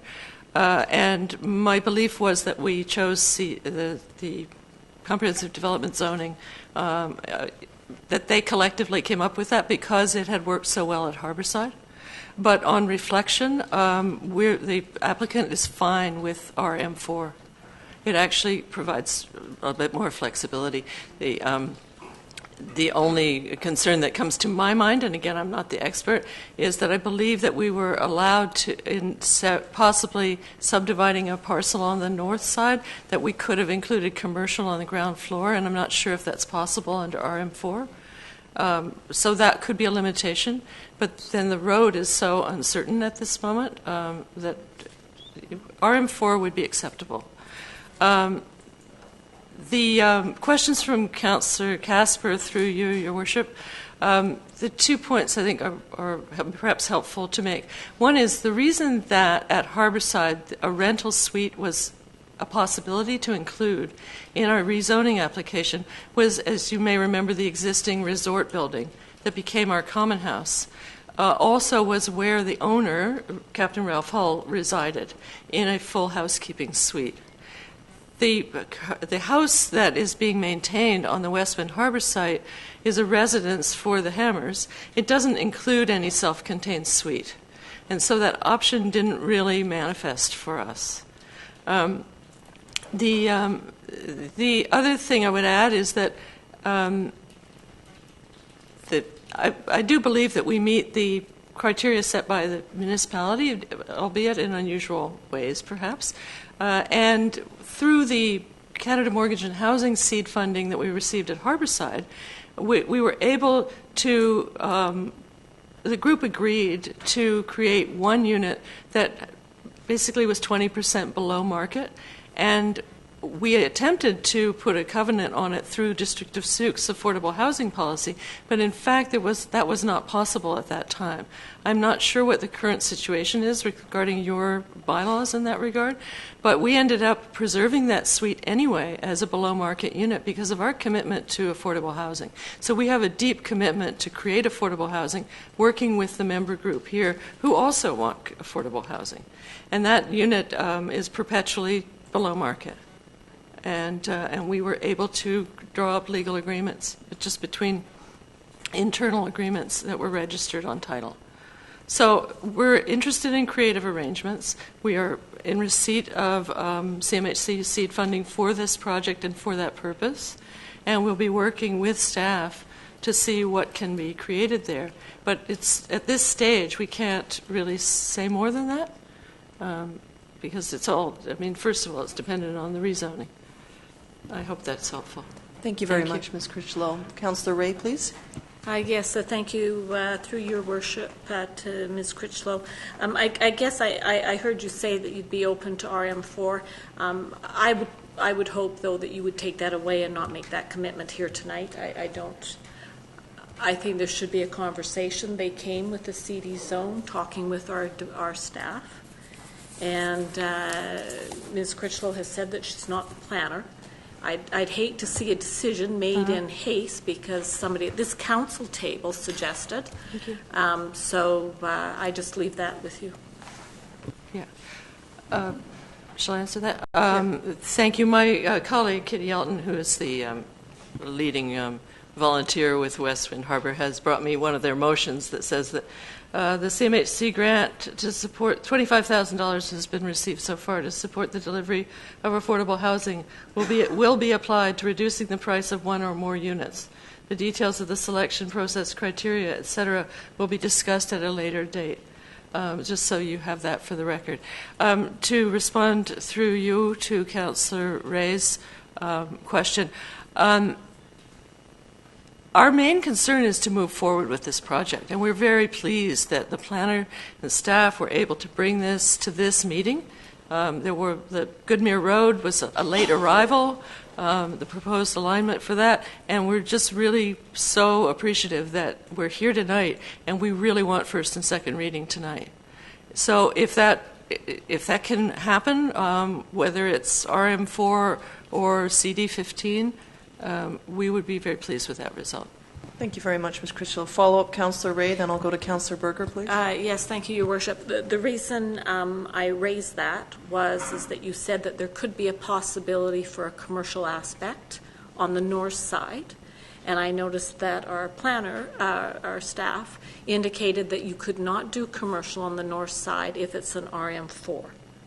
Did I get that right? So that's my concern, is that if you're looking to the future, and the possibility is there for commercial, then that's all I'm trying to raise. I just don't want any quick decisions done tonight if it means it'll cause you some difficulties in the future if we change it, that's all. Thank you, Councillor Ray. Councillor Berger, do you have a question for Ms. Critchlow? I was just going to thank you for answering your question with the additional information. No, mine can be through staff. I just a quick comment that I think that's fantastic, that the work that you guys did previously was wonderful, and it's turned out wonderful for our community. And hearing this last comment that the same affordability, maybe 20% below market, is a possibility, then that's fantastic.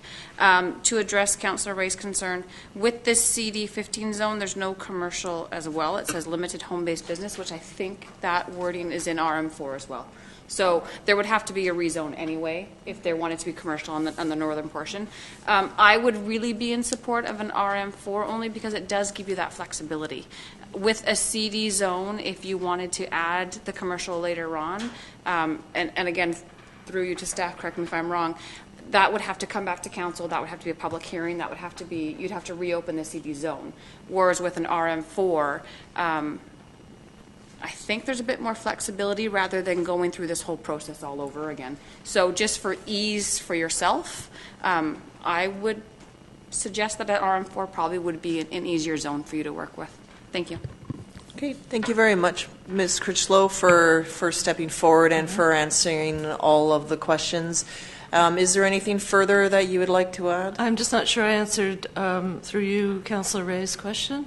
Okay, I think Councillor Ray was more of a comment, perhaps, but yes, about the commercial aspect. So yes, clearly I'm out of my depth on the commercial side of this, but I think it's probably worth noting that when we prepared the application, it was with the assumed, we didn't know what the road alignment would be, but we believed it would be as in our concept drawing, which is it comes straight in on the east side of the property and goes pretty much straight across. And that's in alignment with the transportation plan drawing of that road alignment. And with that, there was a good possibility of a subdivision of the north parcel that would be large enough that the purchaser of that subdivided property could have a commercial option on the ground floor. With the proposed road alignment, that seems very unlikely. The group is still willing to move ahead. But we would have preferred the alignment that is in accordance with our concept drawing and with the transportation plan for a number of reasons.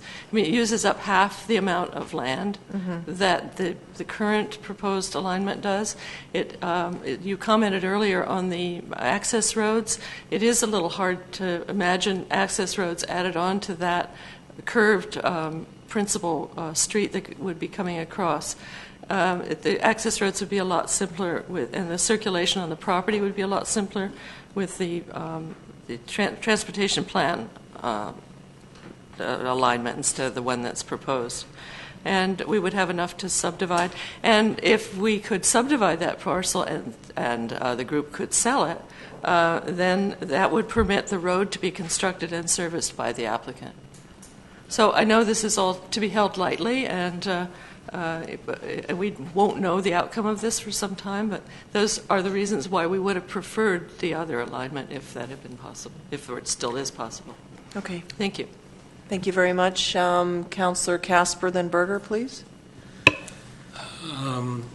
Okay, through you to the applicant, I just want to thank you for having your representatives bring that additional information to satisfy my concern around the affordable housing component so that we can demonstrate that something's going to be done on that line. I'm prepared to make a motion that the property be given first and second reading for an RM4 zone. Okay, that's been seconded then. So that council grant first and second readings to bylaws 678 zoning amendment bylaw to rezone 6603 Sooke Road from large lot R1 to Westwind to, it would just be RM4 then. And if I could speak to the motion. It's been seconded by Councillor Pearson. Okay, go ahead, Councillor Casper. So I support the rationale for doing the RM4 zone. It will actually give the proponent greater flexibility.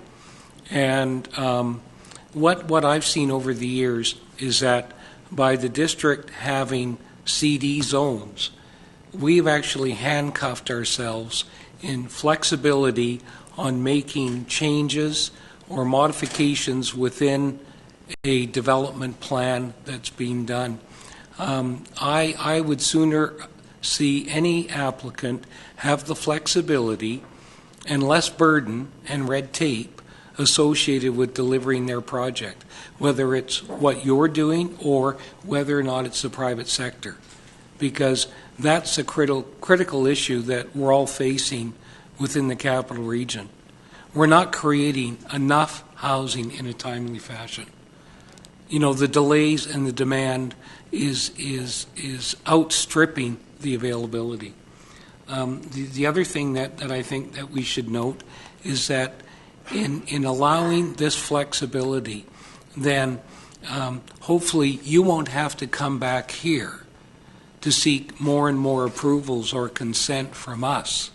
Because my approach is this, that down the road, and no pun intended, if we can figure out maybe we don't need 18 meters of road right-of-way, maybe an adjustment could be made.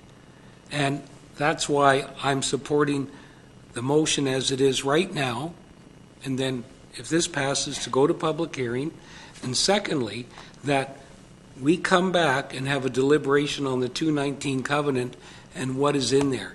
Because I don't want to make that decision tonight, because I think there's more information that we should gather to help reduce your costs. And I welcome the fact that if you could sell that lot to the north, then you could help us pay for the road. And that's probably the best news I've heard tonight. So thank you very much. Thank you. So we have a live motion. So speaking to the motion.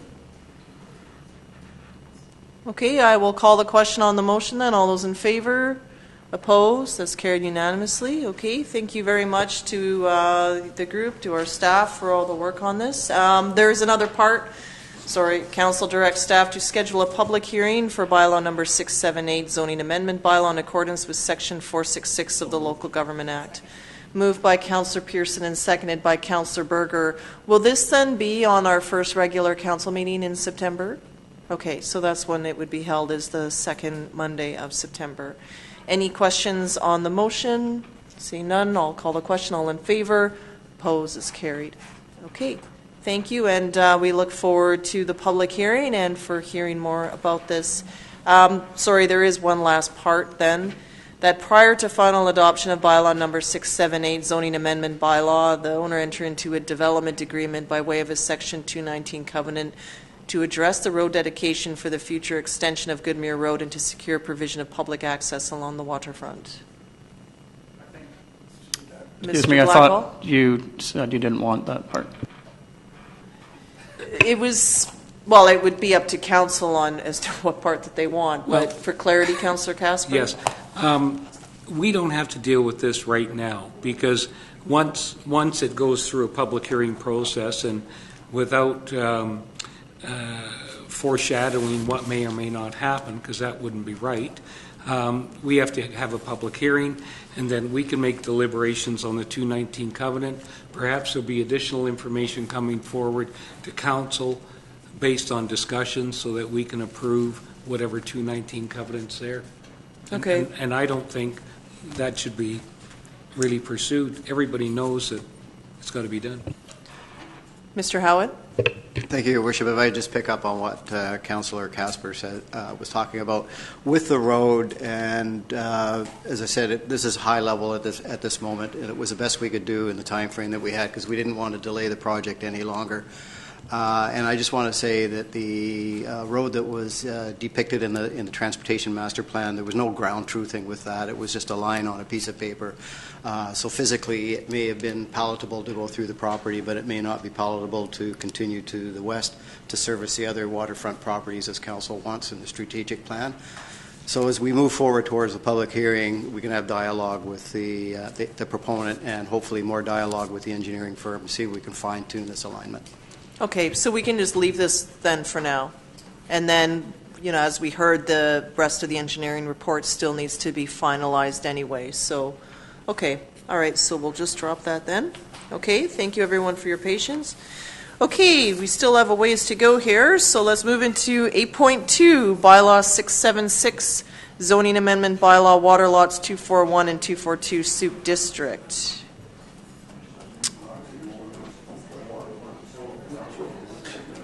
Okay,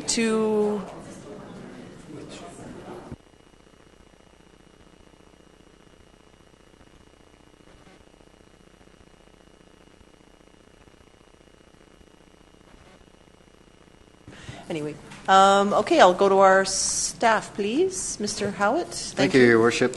There is a report in front of you, and we've got a couple of slides up on the screen showing what's the purpose of this rezoning. The purpose of this application is to rezone district lots 241 and 242 Sooke District. The owners of the upland parcel, which is the Harborside Code Housing, have applied for the province for a change of use to the existing water lease area, which has triggered this rezoning application. It is proposed that the water be rezoned from Marina W3, which is the commercial zone, to a private wharf W2 to accommodate a change from commercial to non-commercial private wharf. The applicant's rationale is attached in the report, but basically what they're wanting to do is downzone the water because commercial use is no longer wanting to the applicant no longer wants to have a commercial development or commercial zone on that property. I'd be more than happy to answer any questions with regards to this. It's pretty straightforward. Okay, it seems pretty straightforward to me, though it does have to go through the various readings and a public hearing as well. So questions for staff or Councillor Pearson? I'll move that we give first and second readings. Okay, is there moved by Councillor Pearson and seconded by Councillor Parkinson. Any questions on the motion, please? Councillor Berger? Sorry, not to make this difficult. What triggered a thought to me really quickly in doing the private wharf? If this is for the co-housing, do we have a group W4, a group mortgage? Through you to staff, how was that different? Thank you. Thank you. Your Worship, through to Councillor Berger. I don't have the zoning in front of me, but they actually went through this with the staff, and W2 would be accommodating what they want to do. It's just private mortgage related to the co-housing members themselves. And perhaps staff here has more of an explanation. Ms. Johnson, please. Through the chair, working with the province, the lease is still a private wharf lease, but it amounts to the number of berths, and so that triggers sort of a group mortgage. So it still meets the W2. Okay, so other questions on the motion? Seeing none, I'll call the question. All those in favor? Opposed? It's carried unanimously. The second part then is the motion to direct staff to schedule a public hearing for zoning amendment bylaw as stated. Moved by Councillor Parkinson, seconded by Councillor Berger, and this will also be on the same night in September. Any questions? All those in favor? Opposed? Motion's carried. Thank you. Okay. Bylaw 8.3, Bylaw 644, Zoning Amendment Bylaw 600-30, Silver Spray Water Lot Rezoning. Council, you may recall that, and it's in the report, we sent everything to the province, and now I think the province has responded that in order for them to finalize, we need to adopt our bylaw. Move adoption. Okay, moved adoption by Councillor Ray and seconded by Councillor Parkinson. Any discussion? All those in favor? Opposed? Motion's carried. 8.4 was removed, so we're moving to 8.5, and that is that council adopt the zoning amendment bylaw for 6717 and 6723 Air Road. Moved by Councillor Casper and seconded by Councillor Berger. Any questions? All those in favor? Opposed? That's carried unanimously. Bylaw 671, zoning amendment bylaw 2455 Phillips Road and 6334 Riverstone Drive. Oh, Councillor Yes, just have to declare Berger conflict. has a conflict, as was stated previously. So move adoption by Councillor Ray and seconded by Councillor Pearson. Any further questions? All those in favor? Opposed? Motion's carried. We can get Councillor Berger back. That was a faster one. There she is. Okay, all good. We also have Bylaw 677, Sooke Sewers Specified Area Amendment for 7053 Maple Park Terrace. Adoption moved by Councillor Ray and seconded by Councillor Pearson. Any questions? See none. All those in favor? Opposed? Motion's carried.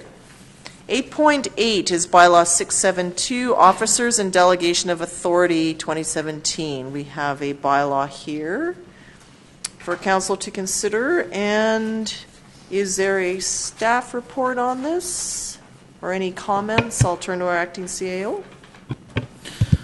Yes, Your Worship, there's a staff report on page 139 of the package, and the Deputy Corporate Officer has put this report together and is not here this evening, so I could answer any questions that council may have regarding the report. Basically, it's combining two existing bylaws into one, and highlighting that we also need to change the purchasing policy, which we are bringing forward in the September meeting.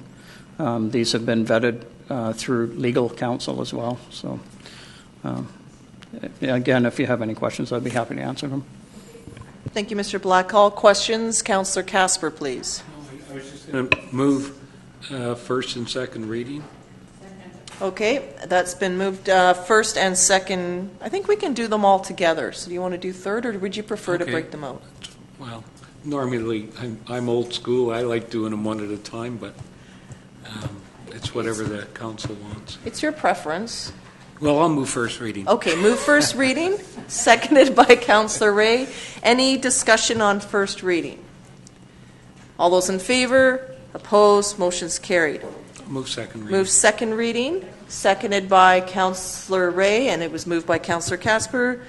Any other questions? All those in favor? Opposed? That's carried unanimously. I'll move third. And third reading moved by Councillor Casper and seconded by Councillor Parkinson. Questions? All those in favor? Opposed? Motion's carried. Okay, thank you very much, everyone, and to staff. We've moved 9.1. So we're moving to 6978 West Coast Road, the development permit amendment.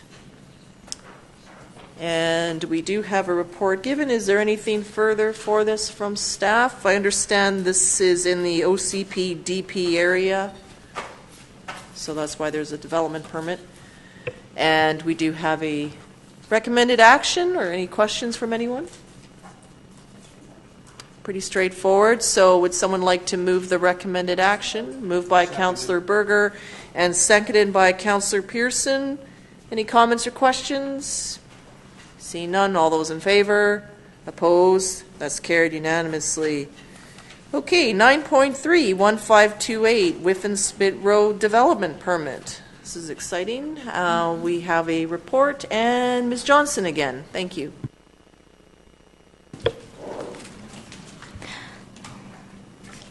Good evening again. The owner of this property has applied for a development permit to construct a two-story building containing an art gallery on the ground floor and one hotel guest room on the second floor at the Sooke Harbor House. The proposed 255 square meter two-story building will be located between the existing main building and Whiffen-Spit Road, just south of the main driveway entrance, and will be connected to the Sooke Harbor House by an unenclosed breezeway. When analyzing the site, Staff reviewed the building and the layout in accordance with the zoning bylaw and can confirm that the use, the height, the setbacks, parking, and lot coverage requirements have all been satisfied.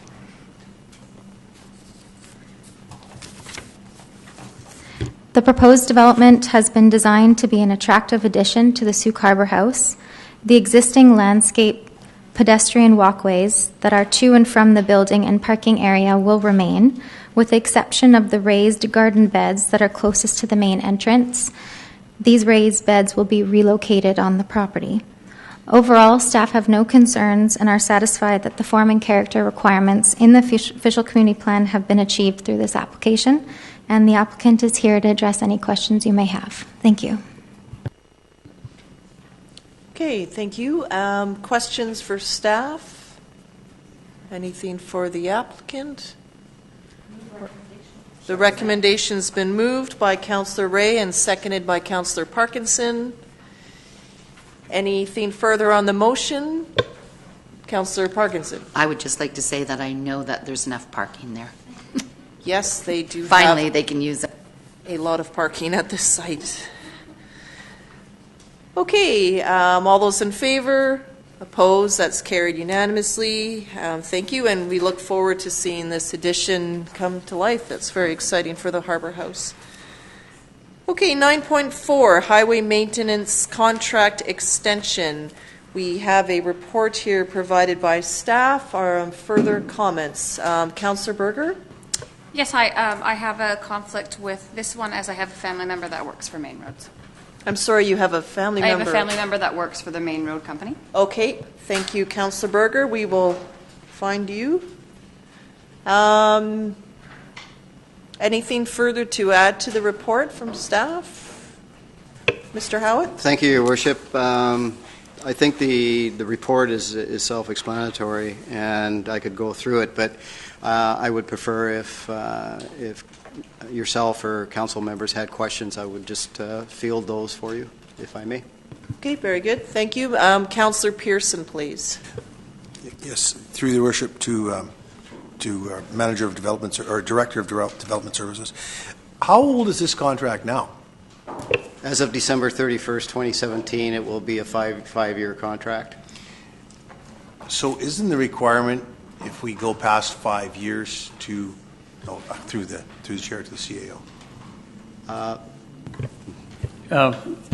Through your worship to Councillor Pearson, if it's a liability agreement, it would require electoral approval, but these are operating agreements, so we don't have any restrictions. Okay. Yep. So I have through the chair to either of you. So we've talked about this on and off over the last couple of years about reviewing the contract, and I see the words reviewing the contract again. Is there an opportunity before December 31st to prepare an RFP document? I guess that would be my question, is to both of you. Thank you, Your Worship. Through to Councillor Pearson, it's not just preparing the RFP document. It's looking at the service levels. Since I've been here working in this capacity, I know that I've had comments back from certain council members with regards to the level of service which is prescribed in the contract. The contract was written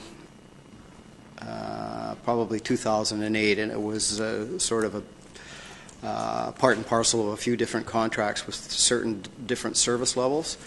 And council's going to have to deal with the issue of what service levels you really want in the contract or in the next as we move forward, because the better service levels that you are wanting to have, the contract is going to go up. Right now we've had a contract that's been fairly inexpensive.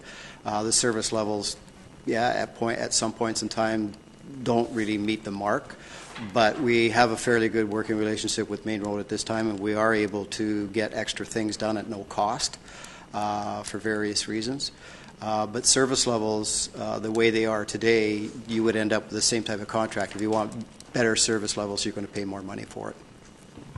Okay, if I may, I just, my memory on this contract was when I sort of was newly elected, and we were just doing extensions to it one year after another. I think the previous contract that was already in place expired or was going to expire in 2009 or 10, and so because there was a notice period, it was just, okay, we'll do another year, another year, another year, and then it was in 2012, I believe. Yes, that's when it went out to tender, and then there was the really, they weren't very competitive. There was the one bid, and then there was one that was higher, came back, and that was, okay, it was timely to actually put it out properly to an RFP, and that was the outcome. So that's where I think what had happened, and that's where, okay, so go ahead, Councillor Pearson.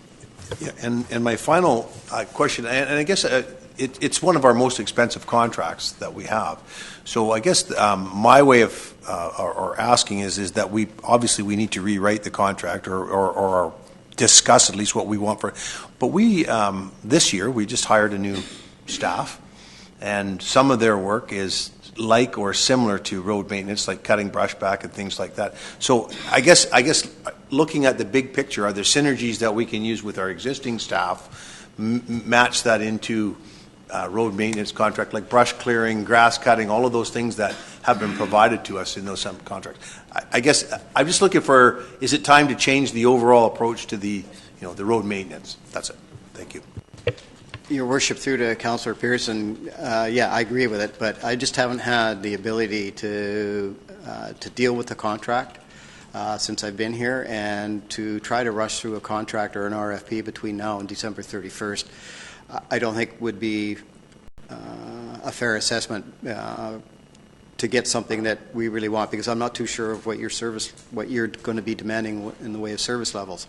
With the people that we've hired in our parks department, and with the extra equipment that we have now, once we get staff up and trained on some of the new equipment and the nuances of the tractor and some of the equipment that came with it, we will be able to do some of our own roadside brushing and things like that. And I think it can augment what we got until we actually go through and do a formalized RFP. Councillor Casper? Well, I think a lot of people know my view on extending contracts without testing the marketplace. I can't support the recommendation going to 2019. I appreciate, through you, staff's comments and concerns about not having the ability to go through a formal brand new RFP with a brand new contract. But whether it's a contract like this, which is a service contract, or any other type of contract, I just have a nagging ache in the back of my head on somebody getting something automatically without competing, without sharpening their pencil. And that's what bothers me. I think that Main Road has done a good job on snow removal. I'm not going to comment on other areas because it's been really hard for this body around this table to actually fully evaluate the service that we do get, because we don't really see it firsthand, and I can say that on the basis of recent staff reports where they're saying that we should be spending $1 million on road maintenance and upgrades to our existing roads. And I'm thinking, okay, well, what have we been spending over $200,000 a year on? Is this a glorified retainer in the event that we need their services? Or is the contract perhaps not specific enough as to the measurements that we need for the district? And I'm not being critical of Main Road. I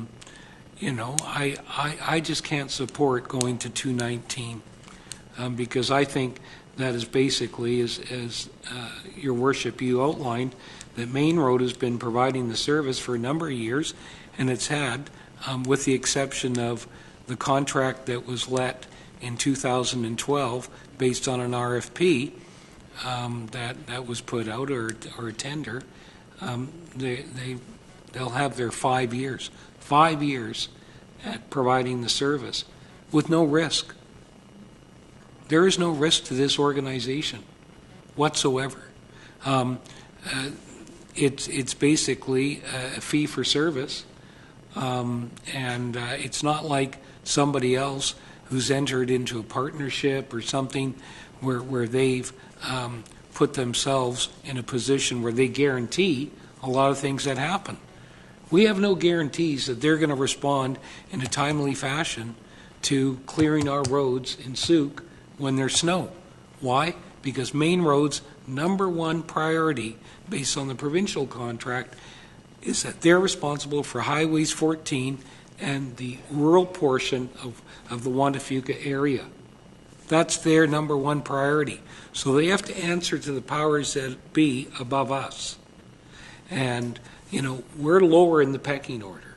I'm not saying that they've delayed in responding, but, you know, when we get a lot of snow, it takes a little while for those yellow vehicles to come around and do the roads in my neighborhood. So, you know, and I'm not being critical, I get it. But I think that in order for us to proceed, I can't support going to 219. Okay. Councillor Ray, thank you. Thank you, Your Worship. And my thinking is along the same lines of Councillor Casper. However, I don't believe we can have it done by December 2017. I think, if anything, our staff are and have been stretched to the limits to try and undertake something like that. I'm mindful that there's an election in 2018, and I think having this on the table a month after a new council is sworn in, I think I wouldn't want to have that coming in on a new council.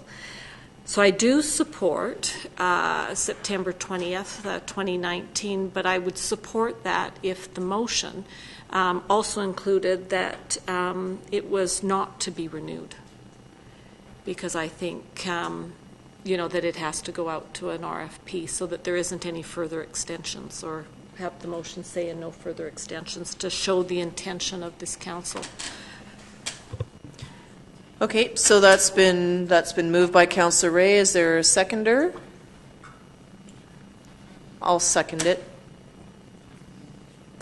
Discussion. I think Councillor Ray summarized it quite well. When this did go out to tender in 2012, we received an increase in what we were paying, and the other bid was more than double, I think, what Main Road had paid, because they had no equipment.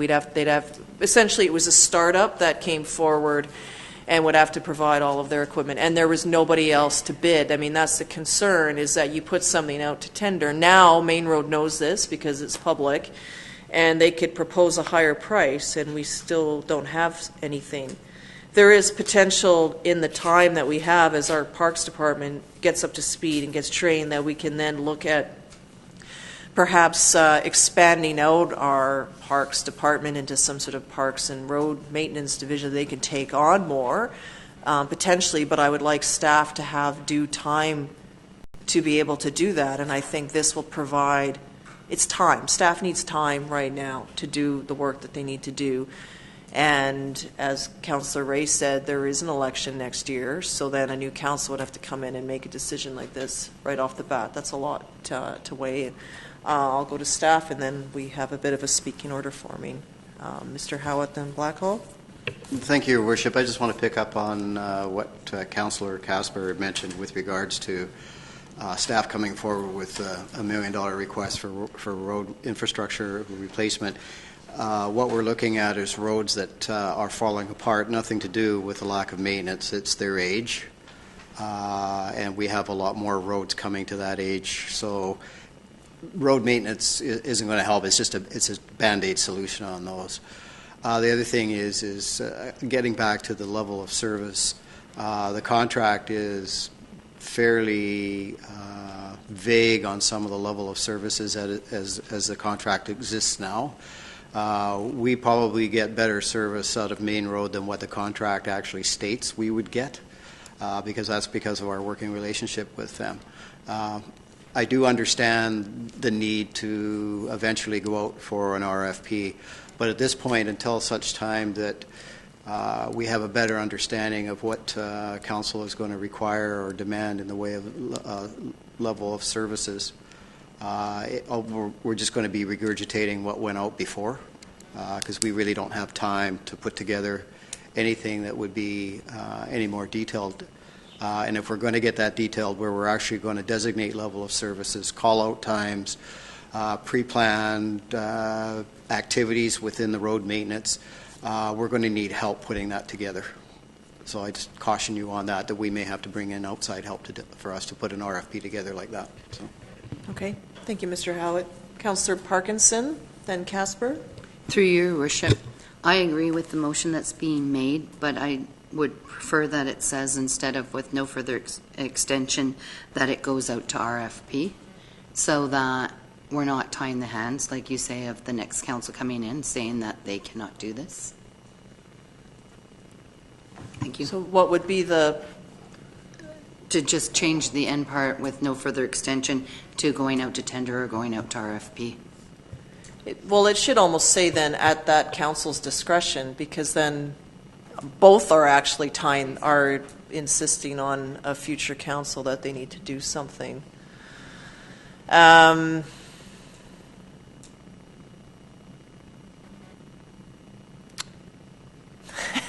Okay, so there was a motion already moved and seconded, so I think unless someone wants to remove something, that it should just stand. With no further extension, we could put in brackets, at council's discretion.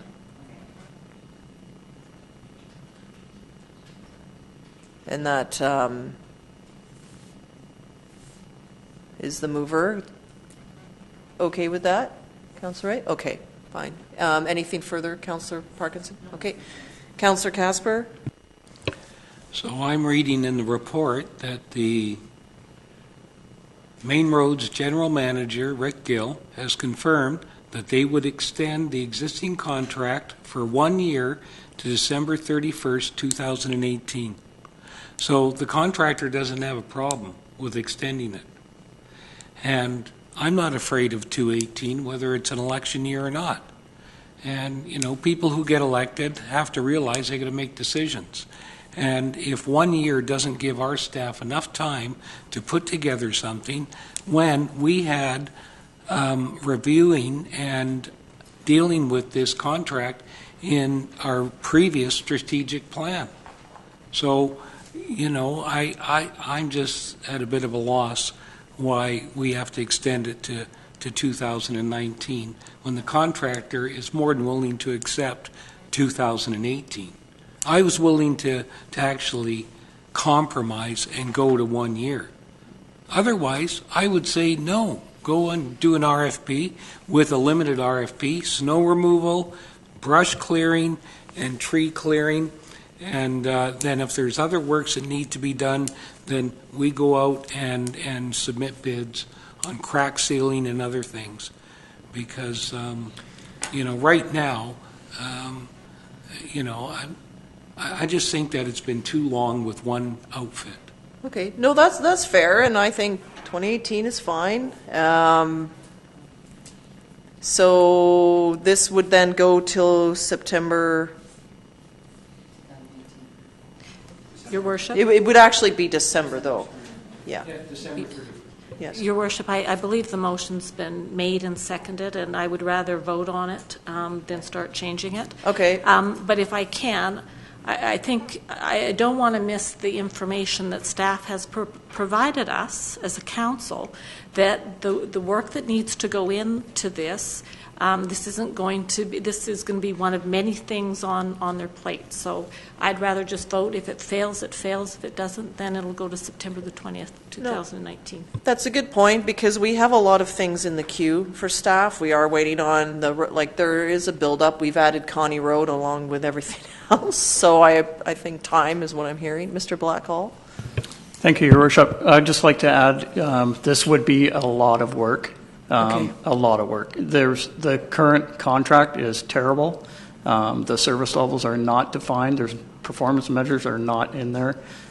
This needs somebody with some knowledge of road contracts to help us write this thing. So it's not something that can be done in a month, or this is going to take some time because it's going to require reports coming back to council. Are you guys okay with this? Are you okay with this?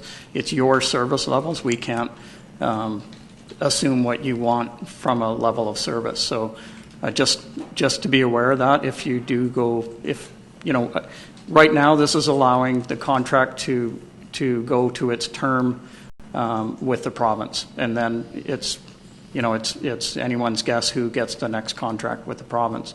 That's why the September 2019 date is in there.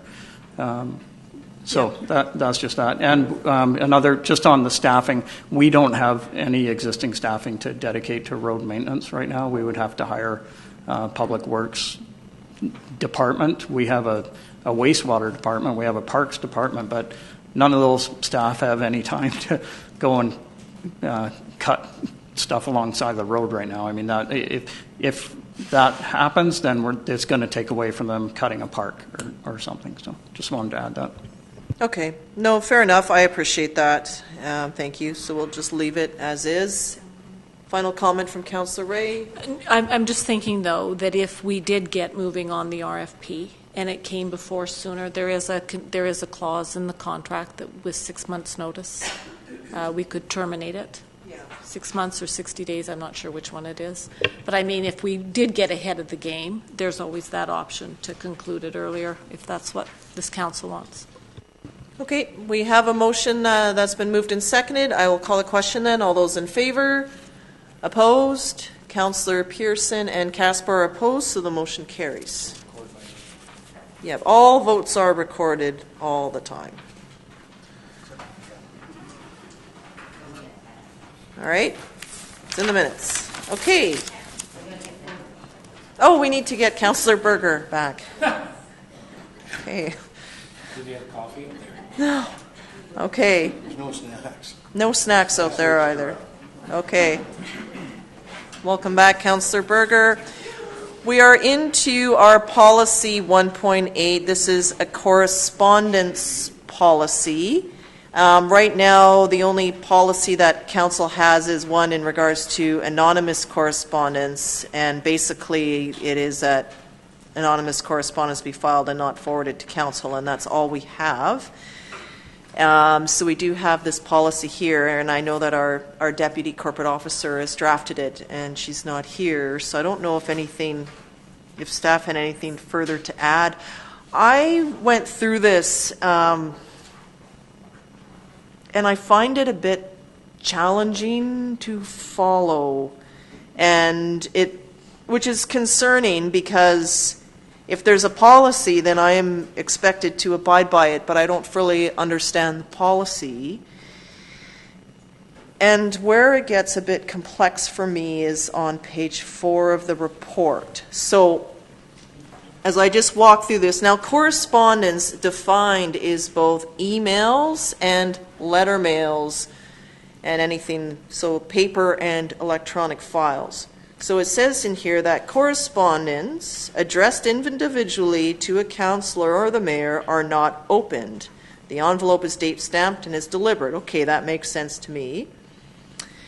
But then it says correspondence regarding district business sent to the mayor are to be provided to the corporate officer for recording, distribution, and the like. So that means that I open it and I just, this is business, this is a pothole or something, and I pass it off and then it goes. But where it gets a bit challenging is later on, the corporate officer determines. It just gets a bit complex because then it says that the corporate officer determines whether or not it goes to the agenda, and then it's where.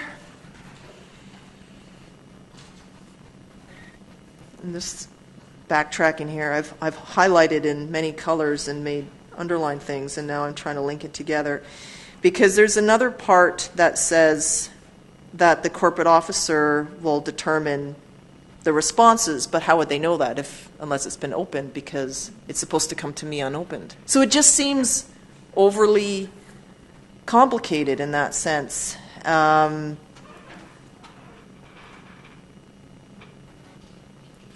then there's a piece on individual members of council, but I may or may not know if not all of us get the same emails. Sometimes some of us do, sometimes all of us do, sometimes it's a select few, it varies, and then you sort of choose how to respond. And then, I like how things are moving online, so then we can sort of find things. So, where is it here? And then there's sort of the response that goes on the auto reply, just seems really long to me. There's two. There's one for info, and then there's one that goes back. So this is obviously if someone just emails council@sooke.ca, then an autoresponder will go back to that person acknowledging that they've read it, and then there's one for info. So I'm wondering, what was council's thought behind this when you had this discussion? Like, what are you trying to achieve? Because I actually haven't opened mail since I came back from mat leave. So in the past, mail addressed to me, I would open and say, okay, this needs to go to the agenda, this is like a newsletter, and this is something for me personally, and I would sort it all. And now I wait until mail comes to me. So it's very different. Mail addressed to mayor and council goes to everybody, but even my mail isn't, I don't open my own mail. So something changed there, and that's where later on in this there's a different sort of, I think in the committee of the whole, there was sort of like a step-by-step thing on how mail is followed, but I just want to make it clear that that hasn't been the case for me in the past while. So, and then all mail and email. So it's just, we want to get responses back to the public in a timely manner. So sometimes something comes in and you forward it to a staff member, okay, can you explain what this fire hazard means? And then you get the answer and you can just reply back. But here it's designating that none of council will reply. It all has to be me, but it's only during business hours, and those hours may or may not work. So I'm just wondering what council was hoping to achieve with this policy, because I'm just finding it a bit confusing to follow. That's me. Councillor Ray? Yes, Your Worship. I think actually that, if my memory serves me correctly, that this was actually initiated by staff. Okay. I don't recall it being council. I think there was some questions that staff have, but I don't want to speak on behalf of staff at all. But that was my recollection. Having heard your comments, and there was also one other piece to this document about the anonymous correspondence. Due to a recent matter that involves one of the boards that I sit on, I think we need to revisit that. But I'm not at liberty to discuss it at an open council meeting. But I'm just wondering if maybe we should take this away. Yeah. So, I'll take Councillor Parkinson's recommending, let's table this matter and bring it back in September. I need to look at it better. It didn't seem so confusing when I read it. But. Yeah, Your Worship, I'd just like to add, and to Councillor Ray, we do have a new corporate officer starting early August, so I think this would be a good project for that person to work with our deputy corporate officer on and make sure that everyone's comfortable with what's coming forward to them. And that's not to say there isn't a lot of good work in here, yes. Yeah, but when you started to read it out, it sounded a little different. Okay, and I think it's probably because I handle a lot of the mail. So I'm just trying to make sure that I can follow the policy and not miss something. And that's where, yeah, I would like some time. So, yeah. Okay, it's been moved to table. You can, of course, yes. No, I still want to get your input, please. Okay, thank you. So I just want to read something very briefly, It's correspondence that was sent to me, and perhaps no one else. And I think this is at the nub of what some people are thinking, because it is a complicated document. It says, just wondering, with all the new info coming out, re-correspondence, are we not allowed to write to you individually anymore? Or will everything get passed on to others? And it says taxpayers contact individual counselors because they feel that individuals has more expertise in certain areas, finance, for example. So the message that I got, and this was an email today after reading the agenda. So they were confused. I was confused. I had to take it upon myself to phone staff to actually try to figure it out. But they couldn't give me, a clear answer as to all the details, because they weren't necessarily the author. So, I think that when we are talking about this, and it all boils down to communication, and clear communication or lack thereof, because there's a member of public who assumed, rightly or wrongly, that they wouldn't be able to write me anymore. And to me, that's wrong. So I just thought I'd pass that on. At first read, I thought the same, and then it was like, no, this is just specific to the council email. A lot of that we use internally, so we don't have to type out everyone's emails. But yeah, I'd like to, we have a motion to table. So now, for clarity, it's just tabled until we bring it back. There's no defined date then. Okay, good. And that's tabling both of them?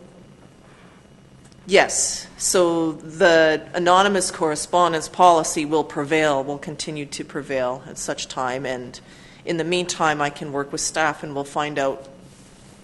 I just like to open my own mail when it's addressed to me. It's a bit childish, sorry. It's a little... It's the law. Right, okay. It belongs to you if it has your name on it. Yes, okay.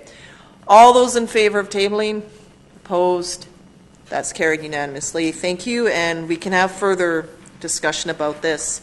Okay, so 9.6, please, is our appointment of our corporate officer. And that's moved by Councillor Ray and seconded by Councillor Casper. We'll be welcoming Ms. Mishuta on August the 1st. All those in favor? Opposed? That's carried unanimously. Our RCMP update, we will wait till our staff sergeant is available. At Council's request, we receive a report here from staff regarding Connie Road upgrades. So we have the written report, and Mr. Howard, do you just want to field questions again? Or anything Yes, further? Your Worship. Okay. The information provided is we canvassed the industry out there and just got some high-level estimates with regards to existing pavement removal, some base work, and some asphalt replacement. And this is the kind of estimate that we got. Cost will be a little more random if you have more jobs to do. The estimate will come down, but in isolation, if you're doing a Connie Road, this is pretty close. But it does include the 10% contingency, as you can see in the report. Okay. So in terms of the other, like the big road project, do you have a sense of when we might be receiving that? I anticipated at the council meeting in September. Okay, so perhaps right now this is to receive this for information, but if this report could also just come back and then we sort of have every piece together. Is council comfortable with that? And then we can have all the roads together and see if this is something to add or not to add at that time. Is that good for everyone? Okay, so a motion to receive, please. Moved by Councillor Berger and seconded by Councillor Casper. Any further discussion? All those in favor? Opposed? Motion's carried. We have an official community plan review update. The report here is to receive this for information. Moved by Councillor Casper, seconded by Councillor Berger. Any further discussion? All those in favor? Opposed? It's carried.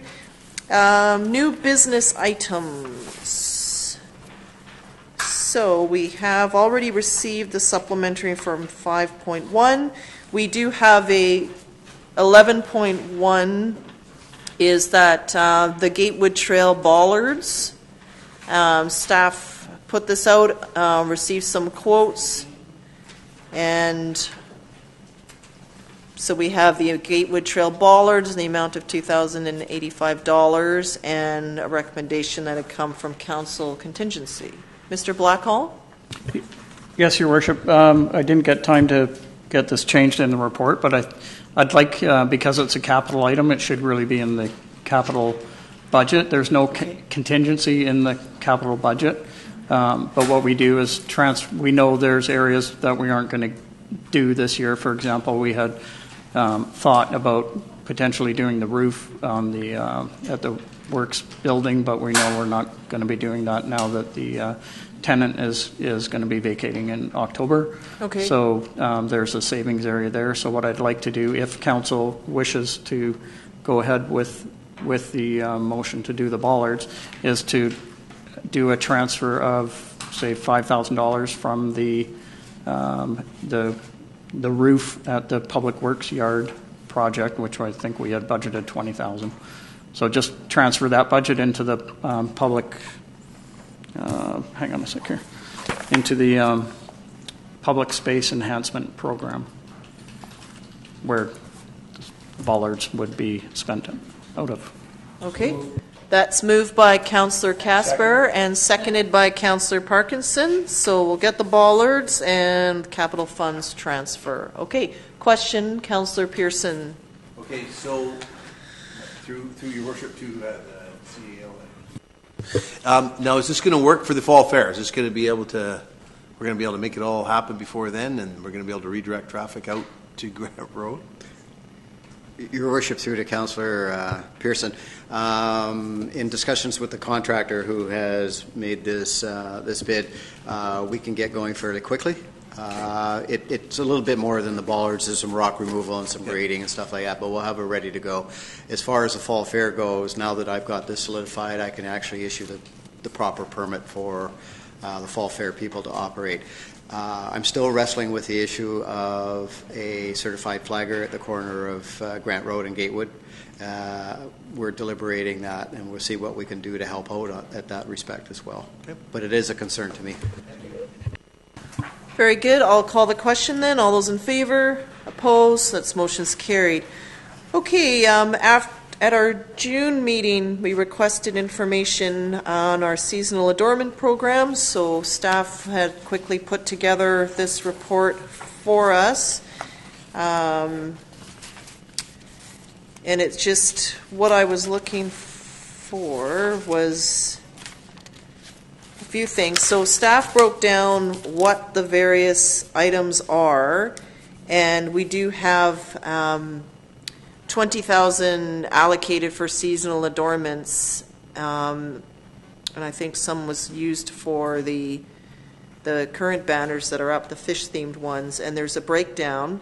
So going forward, though, the idea is to look at adding more enhancements, but I want to know, and I think what staff are also wanting to know, is what sort of items do our council interested in pursuing? Do we need to go and get different quotes? Are we looking to do something locally? Are we looking to order something? I sort of like the idea of doing something at the entryway to Sooke, but the challenge being there that security is a bit of an issue there. It's not the best brightly lit area either, although it is our entrance. So I think that might need to wait till we do something, all the various peoples come together and do something a bit more significant, perhaps. So I think we need a bit more direction in here. There was also some challenges with lighting within the trees. Some lit up and then some didn't, and it was because some electrical improvements need to be made in some areas as well in order to do that. So I would just like to get some more of council's thoughts on this. Councillor Casper, Pearson, and Berger, please. So I'm of the view that we should build on what we've done over the past 2 years, that there's still opportunity to do some additional lighting in the town center area. I'm supportive of going out and purchasing the additional clamps and the banner devices that are on our existing lights in downtown, so that we can accommodate not just one-sided lights, but to do it like they do in View Royal, where it's all-encompassing. The lights hang on both sides.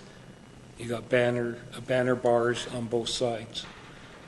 We haven't been able to do that, and I think we have to do that. Because if you want to have a creative package and show that you've made change, progressive change, something different annually, then that's what you should be doing. And I know that when the mayor and I spoke with the supplier that we've dealt with for the past 2 years, that those were the ideas that were thrown out to us as for us to consider. I know that there was a problem associated with the delivery of the unit last year. We were fully refunded on that, from what I was told, so that should not be an issue. I don't have a problem going to the same supplier we've had in previous years, you know, this is a very tight market. There aren't a lot of people that are making good quality, guaranteed light fixtures, and the ones that we have are truly good quality, and they have a guarantee.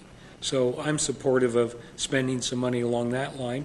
I'm also supportive of doing something that at least builds on what we did in the roundabout, because there's that artificial lighting that the staff put together with the pole and the lights, and I think if we could do that elsewhere, that would be great, because I think it would be a lot easier than doing stuff in the trees, because the trees do have some problems.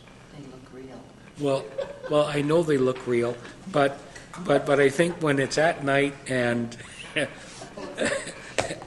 you know, I'm not here to debate with my fellow councillor, but I think that we didn't have a problem with the way it looked in the center in the roundabout.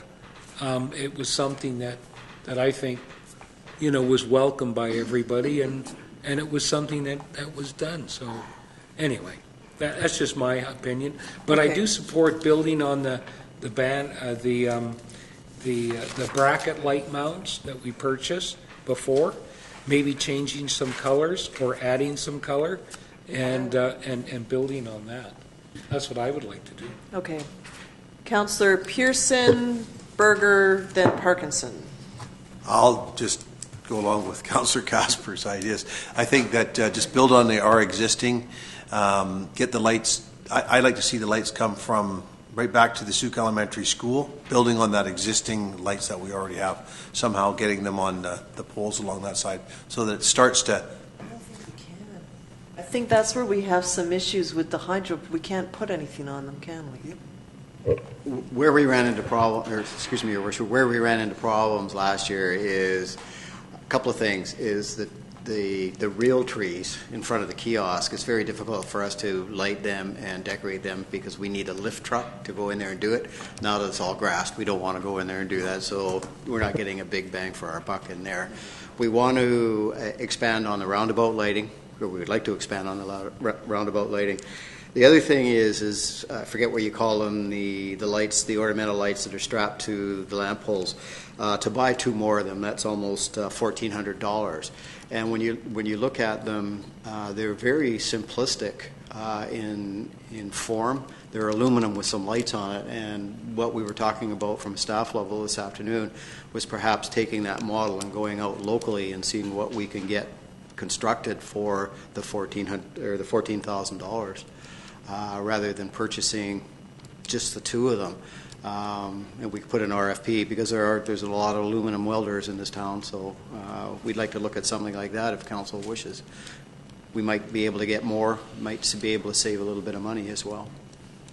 Okay. Councillor Berger, then Parkinson, then Ray. Yes, thank you. most of my comments have been mentioned, and one of them was to try and source out local fabricators to do some of that lighting, because I do remember it being quite expensive.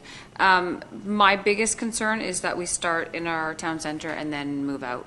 I've noticed that there's double banners at Sea Park, there's double banners at Aaronwood, right now currently double banners at Mariners Village, but there's not double banners in our town center. So some of the poles are missing the other side of the banner. So for me, it's concentrating all of our efforts in the town center first and then going outward. And I made that comment last year to staff too, when Wadham's Way was sort of fully lit up and only half of the poles on the main street. And I understand that that might be a problem due to clips or clamps or something, but so that would be my main comment, is that we start at the town center, then move up. Thank you. Councillor Parkinson.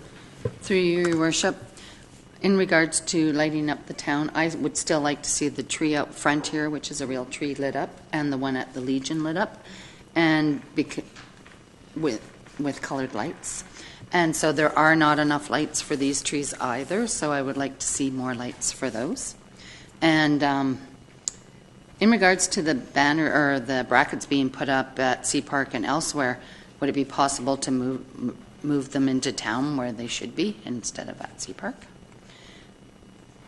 Would be one question. Well, they're there now, because then it's like we'd have to hire a lift truck to move them, and we have the fine arts show and everything. I mean, I know, but I just think for now, just leave sleeping, snoozing, swimming fish swim. Mr. Howard. Your Worship, we can look at moving the brackets around, but you got to realize that some of the poles that are out there with the double brackets are maybe a little bit different shaped and might not fit the new poles in town. Yeah. So we'll have to look at that. But also, every time you move, you're looking at somebody's lift truck that we have to deal with too. There's a cost there, but we can certainly have a look at that kind of thing. Yeah, so what I'm sort of hearing is okay. So let's look through town at our existing lights and where we can add another side. So we might have, it might be nice that we have this sort of thing on the one side and either the same or a coordinating colorful something on the other side, because often you see, like, I'm thinking lights, not banners, that they make a nice set. They're not exactly the same, but they might be different. Right, so that one might oscillate perhaps and the other one doesn't, and then it makes a set. But that would be our focus is in town. We want to see the trees lit at the Legion and up here. I like that idea as well with the lights. So we have to look at adequate lights and then electrical and the stuff. And the roundabout tree and more lighting in the roundabout, as it was last year, just with some enhancements. I mean, staff put that together so fast at the last minute, so it was really great to see that. And then there are, and then they also put in here that we don't have complete banners in all areas, but really you do want to focus on banners still only if we need some only in town. But now I'm thinking, is there a banner on one side and the light, or is the banner underneath the light? Or are they beside each other? I don't remember. The light and banner are side by side, or was one underneath? Does anyone? I don't know. Just have the banner. Banners are side by side. You're talking right now. No, the lights. No, the lights were up. I think the banners came down. The banners went out. They weren't together then? No. Okay, so then if we have more lights, then the banners can then move out to other areas. Okay. What else would we like to do, depending on the funds? We'll get more, like we can have this. Sorry, I missed Councillor Ray. Can I go to Councillor Ray? Go ahead.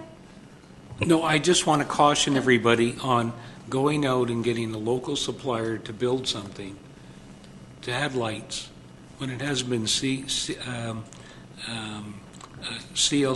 or CSA or ULC approved. Caution, liability, and I think that's something you can't ignore. No, okay? but we could do. And you can't just go and get somebody to go build something and then stick it up. They did the tree in the center of town. You can't do that. Okay? So what we could look at is some sort of something maybe at Ed McGregor Park that's still well-traveled, it's on our way out, it's right on the street. We have some things to work with there that could be locally fabricated. Does anyone like that idea? I'm not seeing much. Okay. All right, just trying to spread some Christmas cheer west of town. Anything else? Councillor Ray, thank you. No Sorry, worries. Councillor Ray. Yeah, no worries. Thank you, Your Worship. I'm going to sort of play devil's advocate here. This council basically got skewered last December over having purchases made that weren't approved and a budget. And I think it's an error to ask staff to go out and purchase without council actually making a decision on what. So I'd like to make move a motion that staff come back with a list and costs of what's been discussed so that council can make the decision at our September meeting. Because this is a slippery slope. Yeah, no, I agree. And that's why we want to have this here is I took some notes here as well. I just wanted to get more input from everybody on here on what sort of Christmas adornments they would like. And then I can work with staff on this further and be like, okay, here's what it is. It can come back in September. It's still enough time for us to order. Mr. Blackhall?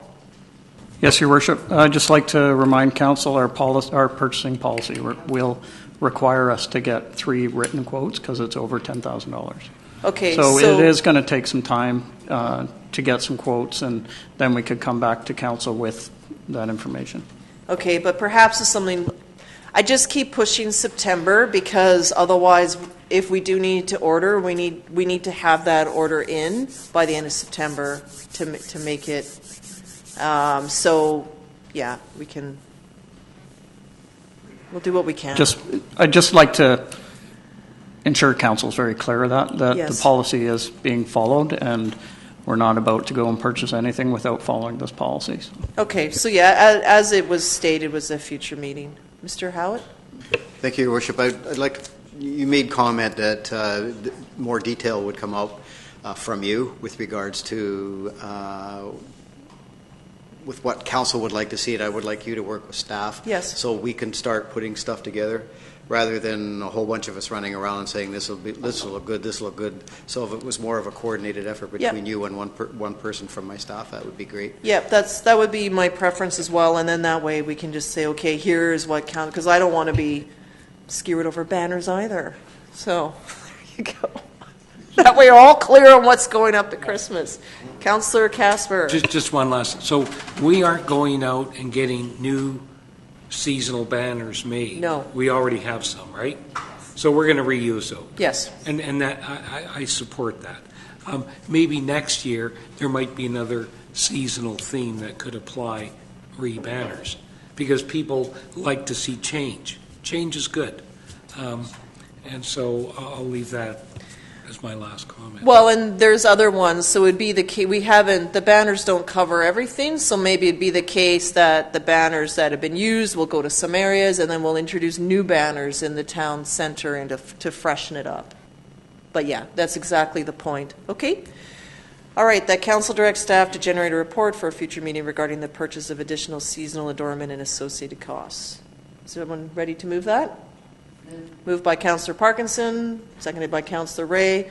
Any further questions? I'll phone you if I need clarity. All those in favor? You can do that too. Send me some ideas. All those in favor? Opposed? Motion's carried. Thank you. Your Worship, I'm just wondering, I know it's getting late, but did we miss 10.3 before we moved into new business? Nope. Nope. Okay. Nope. We moved. Did the official we dealt with community it. plan? Yep. That we did, and we've dealt with that. So we have 3 items that council asked. One of them was Lot A. I'll turn this over to Councillor Casper.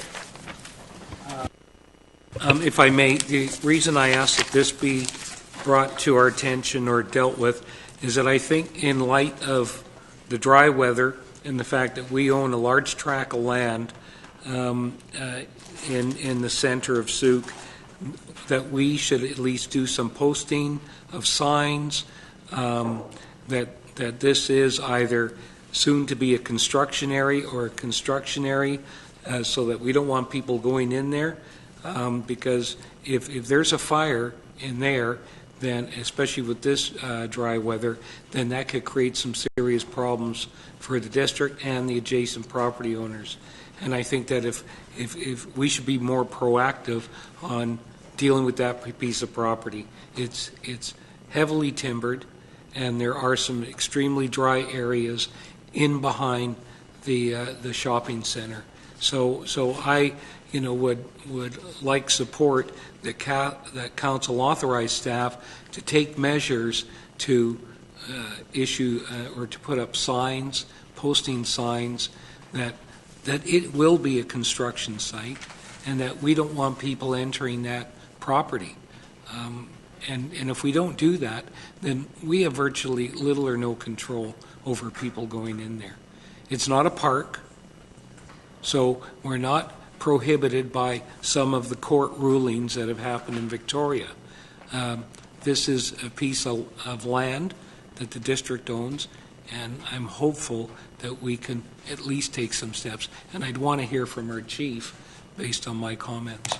Okay, to our fire chief, please. Thank you, Councillor Casper. Yeah, thank you, Your Worship, through to Councillor Casper. So, I've been doing some thoughts about this because we've been very active for the last couple of weeks.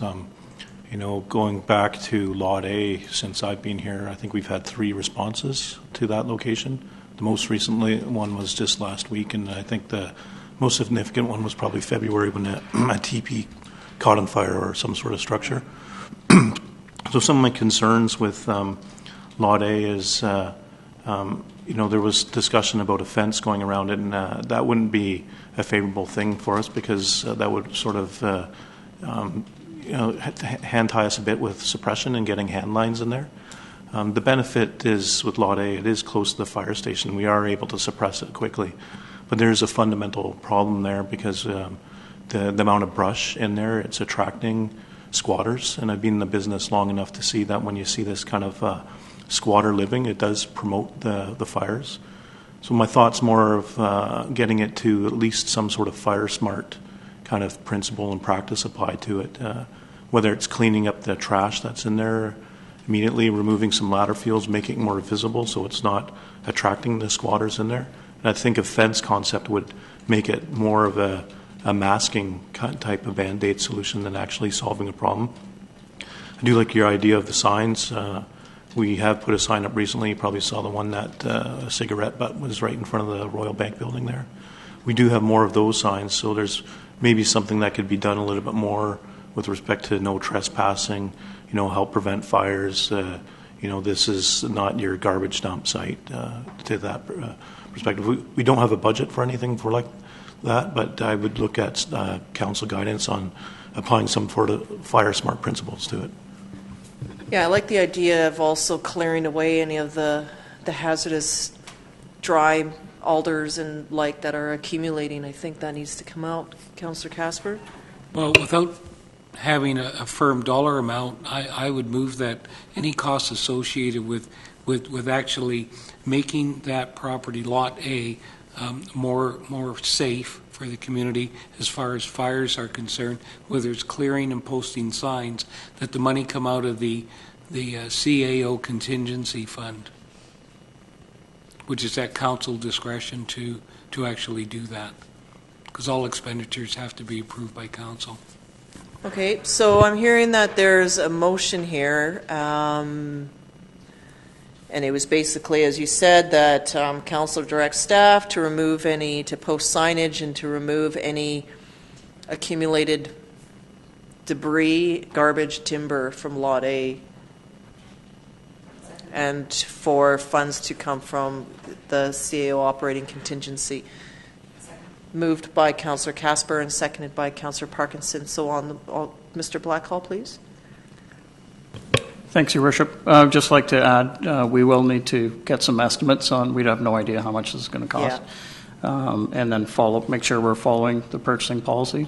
Yes. Unless council's going to authorize us to also be allowed to use volunteer labor. We could have staff from Corrections Canada maybe look at it and see if they could do something for free. This Well- is something we recently ran up against with the Murray Road staircase that I had to put a stop to because it's not in our policy. And our policy right now does not allow us to be flexible to take advantage of cost-saving opportunities or timely opportunities. And in order for us to do that, I unfortunately have to come to you each time and ask for your approval to get something for free. So. Okay, I would like to see, my preference is that you move on this quickly, that you do engage corrections and see if they are available. It's just if we wait, it's just so dry. Like every day, that law just remains a hazard, and I think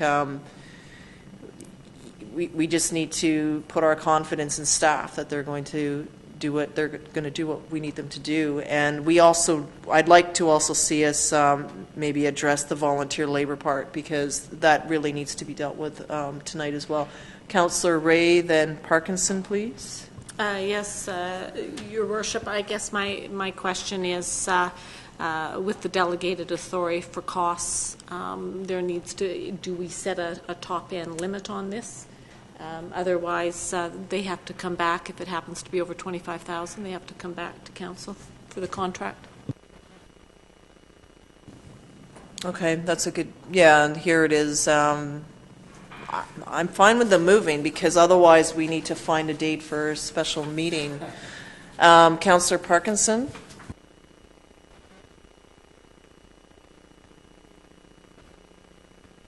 Using the volunteer labor, yep.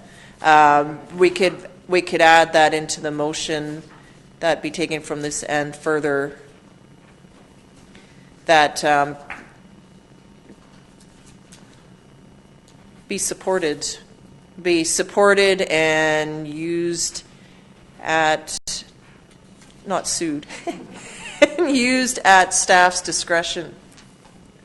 So that will enable, and that's sort of in there, but it also gives you the ability to deal with the Murray Road staircase or other projects that you need. One of them might be taking apart the structure at the playground that council has endorsed us to replace, and we're going to get a report on an equipment replacement for that. But in the meantime, that structure doesn't look, it's used, but it doesn't look safe.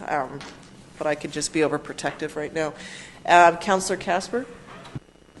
Through you to our chief, and perhaps he could offer a bit of comfort as far as the purchasing policy. Is this of an urgent nature or an emergency, potential emergency, to take action to prevent or to reduce the risk to our property? I would say there's more significant areas that are of urgency. That would be the interface area. The fact that we have water supply and it's close to the fire department, we suppressed all incidents in there relatively quickly without major incident occurring. So we can jump on the suppression quickly. It still doesn't diminish the fact that there's a problem there, and I think it's more of an unsightly premise issue that we're having on our own property. And it's promoting and attracting problems beyond just fire suppression, hence the human fecal matter we've dragged our hose lines through, the garbage that's in there, some weird functions I heard about that's happened in there. And, it's just something that we should look at. And setting a good example of perhaps fire smarting our own property is something that could probably benefit the rest of the community that's living in an interface. Okay, if there is some way to highlight what Fire Smart is, we do have other lots in Sooke that are vacant and sort of unsightly and untidy and full of dry brush and the like in it. So that would be maybe a good media story to put out, like once the work is sort of done, here's something that other landowners perhaps can look at doing as well. Okay. So we have a motion, I believe that's been moved and seconded. Any further discussion or thoughts on this motion? Yes, Your Worship. I'd just like if the last motion could have not just for this one project, but for all capital projects. Okay. are we comfortable adding that at staff for any capital projects would be after that? At staff discretion for any capital projects. Is everyone comfortable with using volunteers for those sorts of things? Okay. Okay. Are you fine with that amendment? Well, because that goes beyond, if I may, the scope of what we're trying to address now. It could lead to other potential liability issues with volunteers, and I just want to throw out that cautionary note in this situation. And I was hopeful that the chief would have at least described it as a more urgent issue, because I think that what we're dealing with is Lot A. And let's deal with Lot A and see how that works. Because other capital projects, I think, is a broader issue, which could bring other problems. I just think that let's do one piece at a time. That's me, right? And if staff feel that there's some other situation that is just as bad, then I'm sure they'll find a way to contact us to get a decision made. Well, the one that's sitting right now is the Murray Road staircase. Okay, so we'll deal with this one here because this is all tied to Lot A. So I'll call the question on this. All those in favor? Opposed? That's carried. Murray Road staircase is closed right now, and it's summertime, and people need the access. So what would be good is that staff be given the ability to bring in volunteer labor to dismantle it, and so that we can get on with getting that staircase open to the public. So would somebody be supportive of a motion like that? I move that motion. And that motion is made then, that that staff utilize volunteer labor for the dismantling of the Murray Road staircase. Second. That's moved by Councillor Parkinson and seconded by Councillor Pearson. Mr. Blackhall? Yes, sorry to interrupt. If it could say Corrections Canada, that's the group that we had started using. Thank you. Yeah, just add in Corrections Canada. Yeah, I think the other one will include, the previous one would include that as well. If they're interested in the work. Okay. Mr. Howitt? If I might add, Corrections Canada, they go through training. They go through safety training. And Yes. they have actual people. They have first aid attendant on site. They do excellent work. They do good work. So they're not really true volunteer. They're more of an unpaid work group. Yes, but they did excellent work over at Sea Park as well. So we have a motion that's been moved and seconded for Murray Road. Yes. From my understanding, the workers that are there, they're paid a nominal fee as well? $10 a day. Okay, just so that's noted. Okay. Depending on how many guys you get out. Okay. Thank you. All those in favor? Opposed? It's carried. Okay. Councillor Parkinson, we added an item for you called volunteer honorarium. Mm-hmm. Thank you, Your Worship, through you. I would like council to consider giving Moonfist an honorarium for the amount of work that this gentleman has done through our community for the past 8 years that I know of. He has always been out there working for the community, cleaning up, and he's volunteered with all sorts of different groups to help him do the work. I know that the district supplies him with bags and gloves and everything to do his work, but we have never given him anything personally to him. So I would like to recommend that council give an honorarium of $500 to him so that he may use it as he sees fit. Is there a seconder? I'll second that. Seconded by Councillor Pearson. So that is a honorarium to Sifu Moonfist. It would come from council contingency in this case. Okay, so I'm adding that in. Any discussion on the motion? Mr. Blackhall? Yes, sorry, Your Worship. There is a budget for volunteer recognition Okay. $2,500. Okay, so we'll take it from there. Thank you from the volunteer fund then. And then we can add a card for it. Okay? All right, any further questions? All those in favor? Opposed? Motion's carried. And then lastly, Councillor Parkinson, it was entry to Sooke. I would like, through your worship, to the entrance of Sooke where the Rotary have their sign. So where we have our sign, there's a number of rocks that are around there. I've taken a few pictures from this area. You know where that is, right? Where the parking is. So there is so much garbage there. It is unbelievable. And there's human excrement there as well. And I would like to see that the rocks taken away from there so that we do not have loitering around there. We have the Thursday night market, and the people are all parking down there. We have all different events going on. And when you're in that area, it is really bad. And the smell is atrocious, and I can show you a picture if you wish. You know where it is, Rob? Okay. It's when you come in and into Sooke and you see our Welcome to Sooke rock, and then down here to the right there's like a 3-boarded kiosk. There's some big sort of there's about rocks 8 rocks there that sit there sort of in front. I'm thinking as I looked at it, maybe it's to prevent people from driving in to the signs. Right? So it is pretty bad there. And to have all the people parking there for all their special events, so whether for the Rotary auction, I mean the cars are all down there. It is really atrocious. So anyhow, I would like to move that the rocks be moved away from there.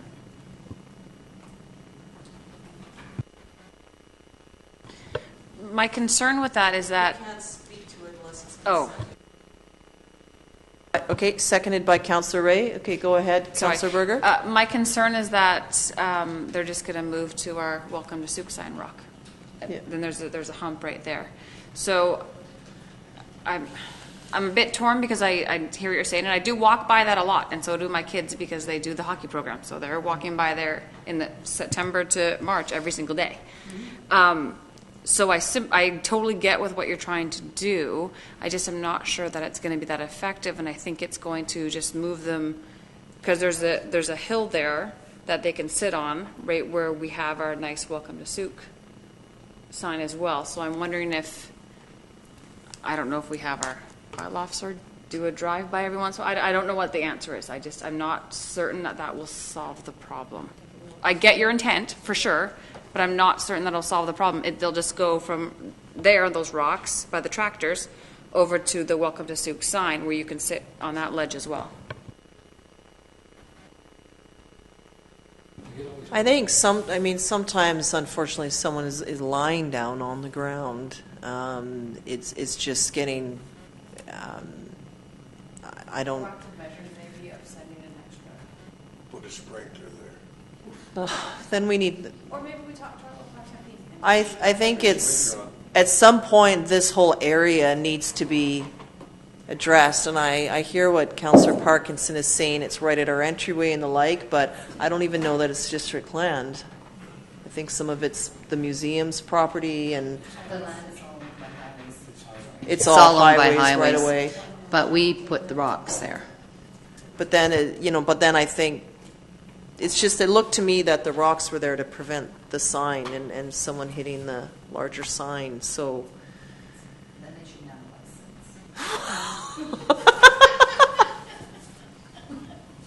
People do strange things sometimes, just saying. Okay, thoughts from, okay, I think we need to clean the area, but anyway, I'll call the question. All those in favor? Opposed?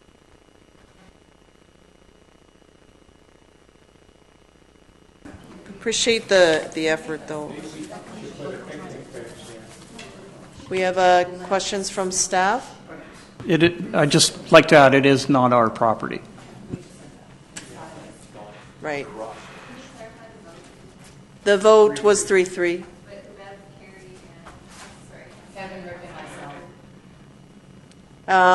Parkinson, Casper, and Pearson were in favor of the removing the rocks.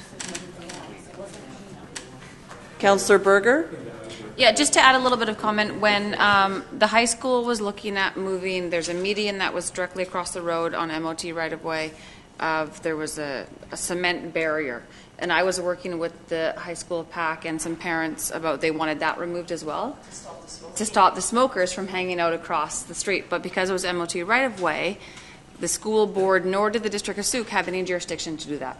So it did get moved because we asked the province to do it.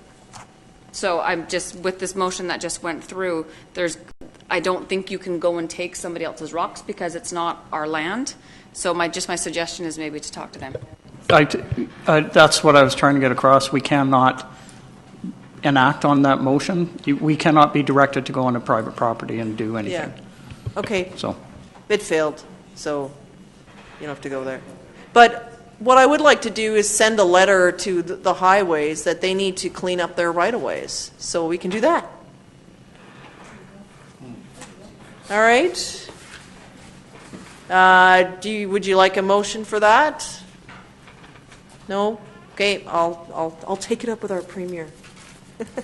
Okay, back into the agenda here. We have correspondence from June the 16th to June the 30th. Move receipt by Councillor Berger. Councillor Ray. I'd just like to remove the business licensing fees in Sooke from the Sooke Chamber of Commerce correspondence before we receive it. Okay, so we'll pull that one out, and the rest then will be received and filed. That was moved by Councillor seconded by Councillor Parkinson. So all those in favor, receive and file. Opposed. And then we have the item for the business licenses from the Sooke Region Chamber. Councillor Ray? Yes, Your Worship, I'm just wondering if maybe this has already been a topic of conversation at the council table, but I don't think we've actually had a formal report. And I'm just wondering what the wish of council would be about asking for a report later in the fall. I mean, I'm not suggesting September, but taking a look at this as it's already been raised at the table.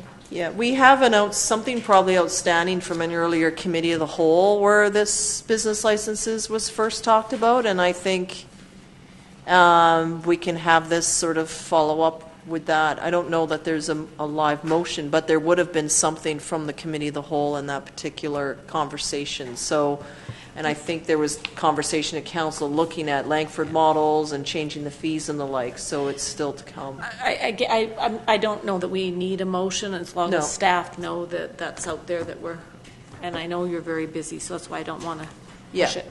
Okay, very good. So we should send a response back, though, to the Chamber of Commerce, just acknowledging their letter and that ongoing conversations happen. So if we can do that, get a motion to just send something back to the Chamber. Councillor Casper? So is the motion then going to ask for a staff report? No, we already have one from the Committee of the Whole. Like there would be something earlier from the year that's still live. I just think we should reply to the Chamber's letter. Okay? Motion to send a reply letter? Moved by Councillor Ray, seconded by Councillor Casper. All those in favor? Opposed? Motion's carried. We have this information from UVic about the adult salmon diet background and protocol. I found that very interesting. I just didn't see in here how we would actually set this up. Like I know with the salmon head recovery, there's like a collection and there's bags and tags and there's sort of signage on what to do if you catch a salmon or a spring salmon. You can send the head off and then you can actually look up your fish. It's quite interesting. But in this case, I think it's more information to send to the fishing community because they would know how to actually properly extract these items, and they would have to take it back and freeze it. Like there's some, it's not as easy as bagging a fish head. Like there's a bit of a process, and then they have to take it to a collection, like a drop-off facility. So you would probably gather all of these things and then mark them and then take them into town. So it's a bit of, from what I read, I don't know if anyone has read different, that's sort of what I saw. I don't think our staff have time to do this at the moment, so we could just, Councillor Berger? Yeah, I think it's a great initiative, but it's just, I think it's really, for us, it's a matter of getting the information out, so maybe just post it to our website. Yeah, maybe do like I think I'll come back with something. I'll talk to staff and see what we can come back with on this. Because it's, yeah, anyway. Councillor Casper? Yeah, Derby organizers and maybe some of the local sport, because the sport fishing guides clean the fish for you, right? Mr. Blackhall? We could certainly post something up at our boat launch, the building. Okay. Maybe put whatever type of notice if they're looking for something. There is a DFO board on that building already. But if this is a program that we think is, fits with whatever else is being sort of advertised on that building, it may be something we could post there. So. Okay, that sounds good. So let's start with that, and then we can sort of see from there. Okay, do you need a motion for that, or no? It's all good? Okay. And then there's some more correspondence. This is for the cell tower for 2614 Otter Point Road. So does this correspondence, we can receive it and then bring it back when that report comes forward? Would that be the right thing to do? Move receipt by Councillor Ray, seconded by Councillor Casper. All those in favor? Opposed? Motion's carried. Any reports from members of council? Okay, well, we'll get to this next meeting. Just wish you all a safe and great summer. And then we close, a motion to close the meeting to the public under Section 91 ACK and or 2B of the Community Charter, please. Moved by Councillor Berger and seconded by Councillor Ray. All those in favor? Opposed? Motion's carried. Okay.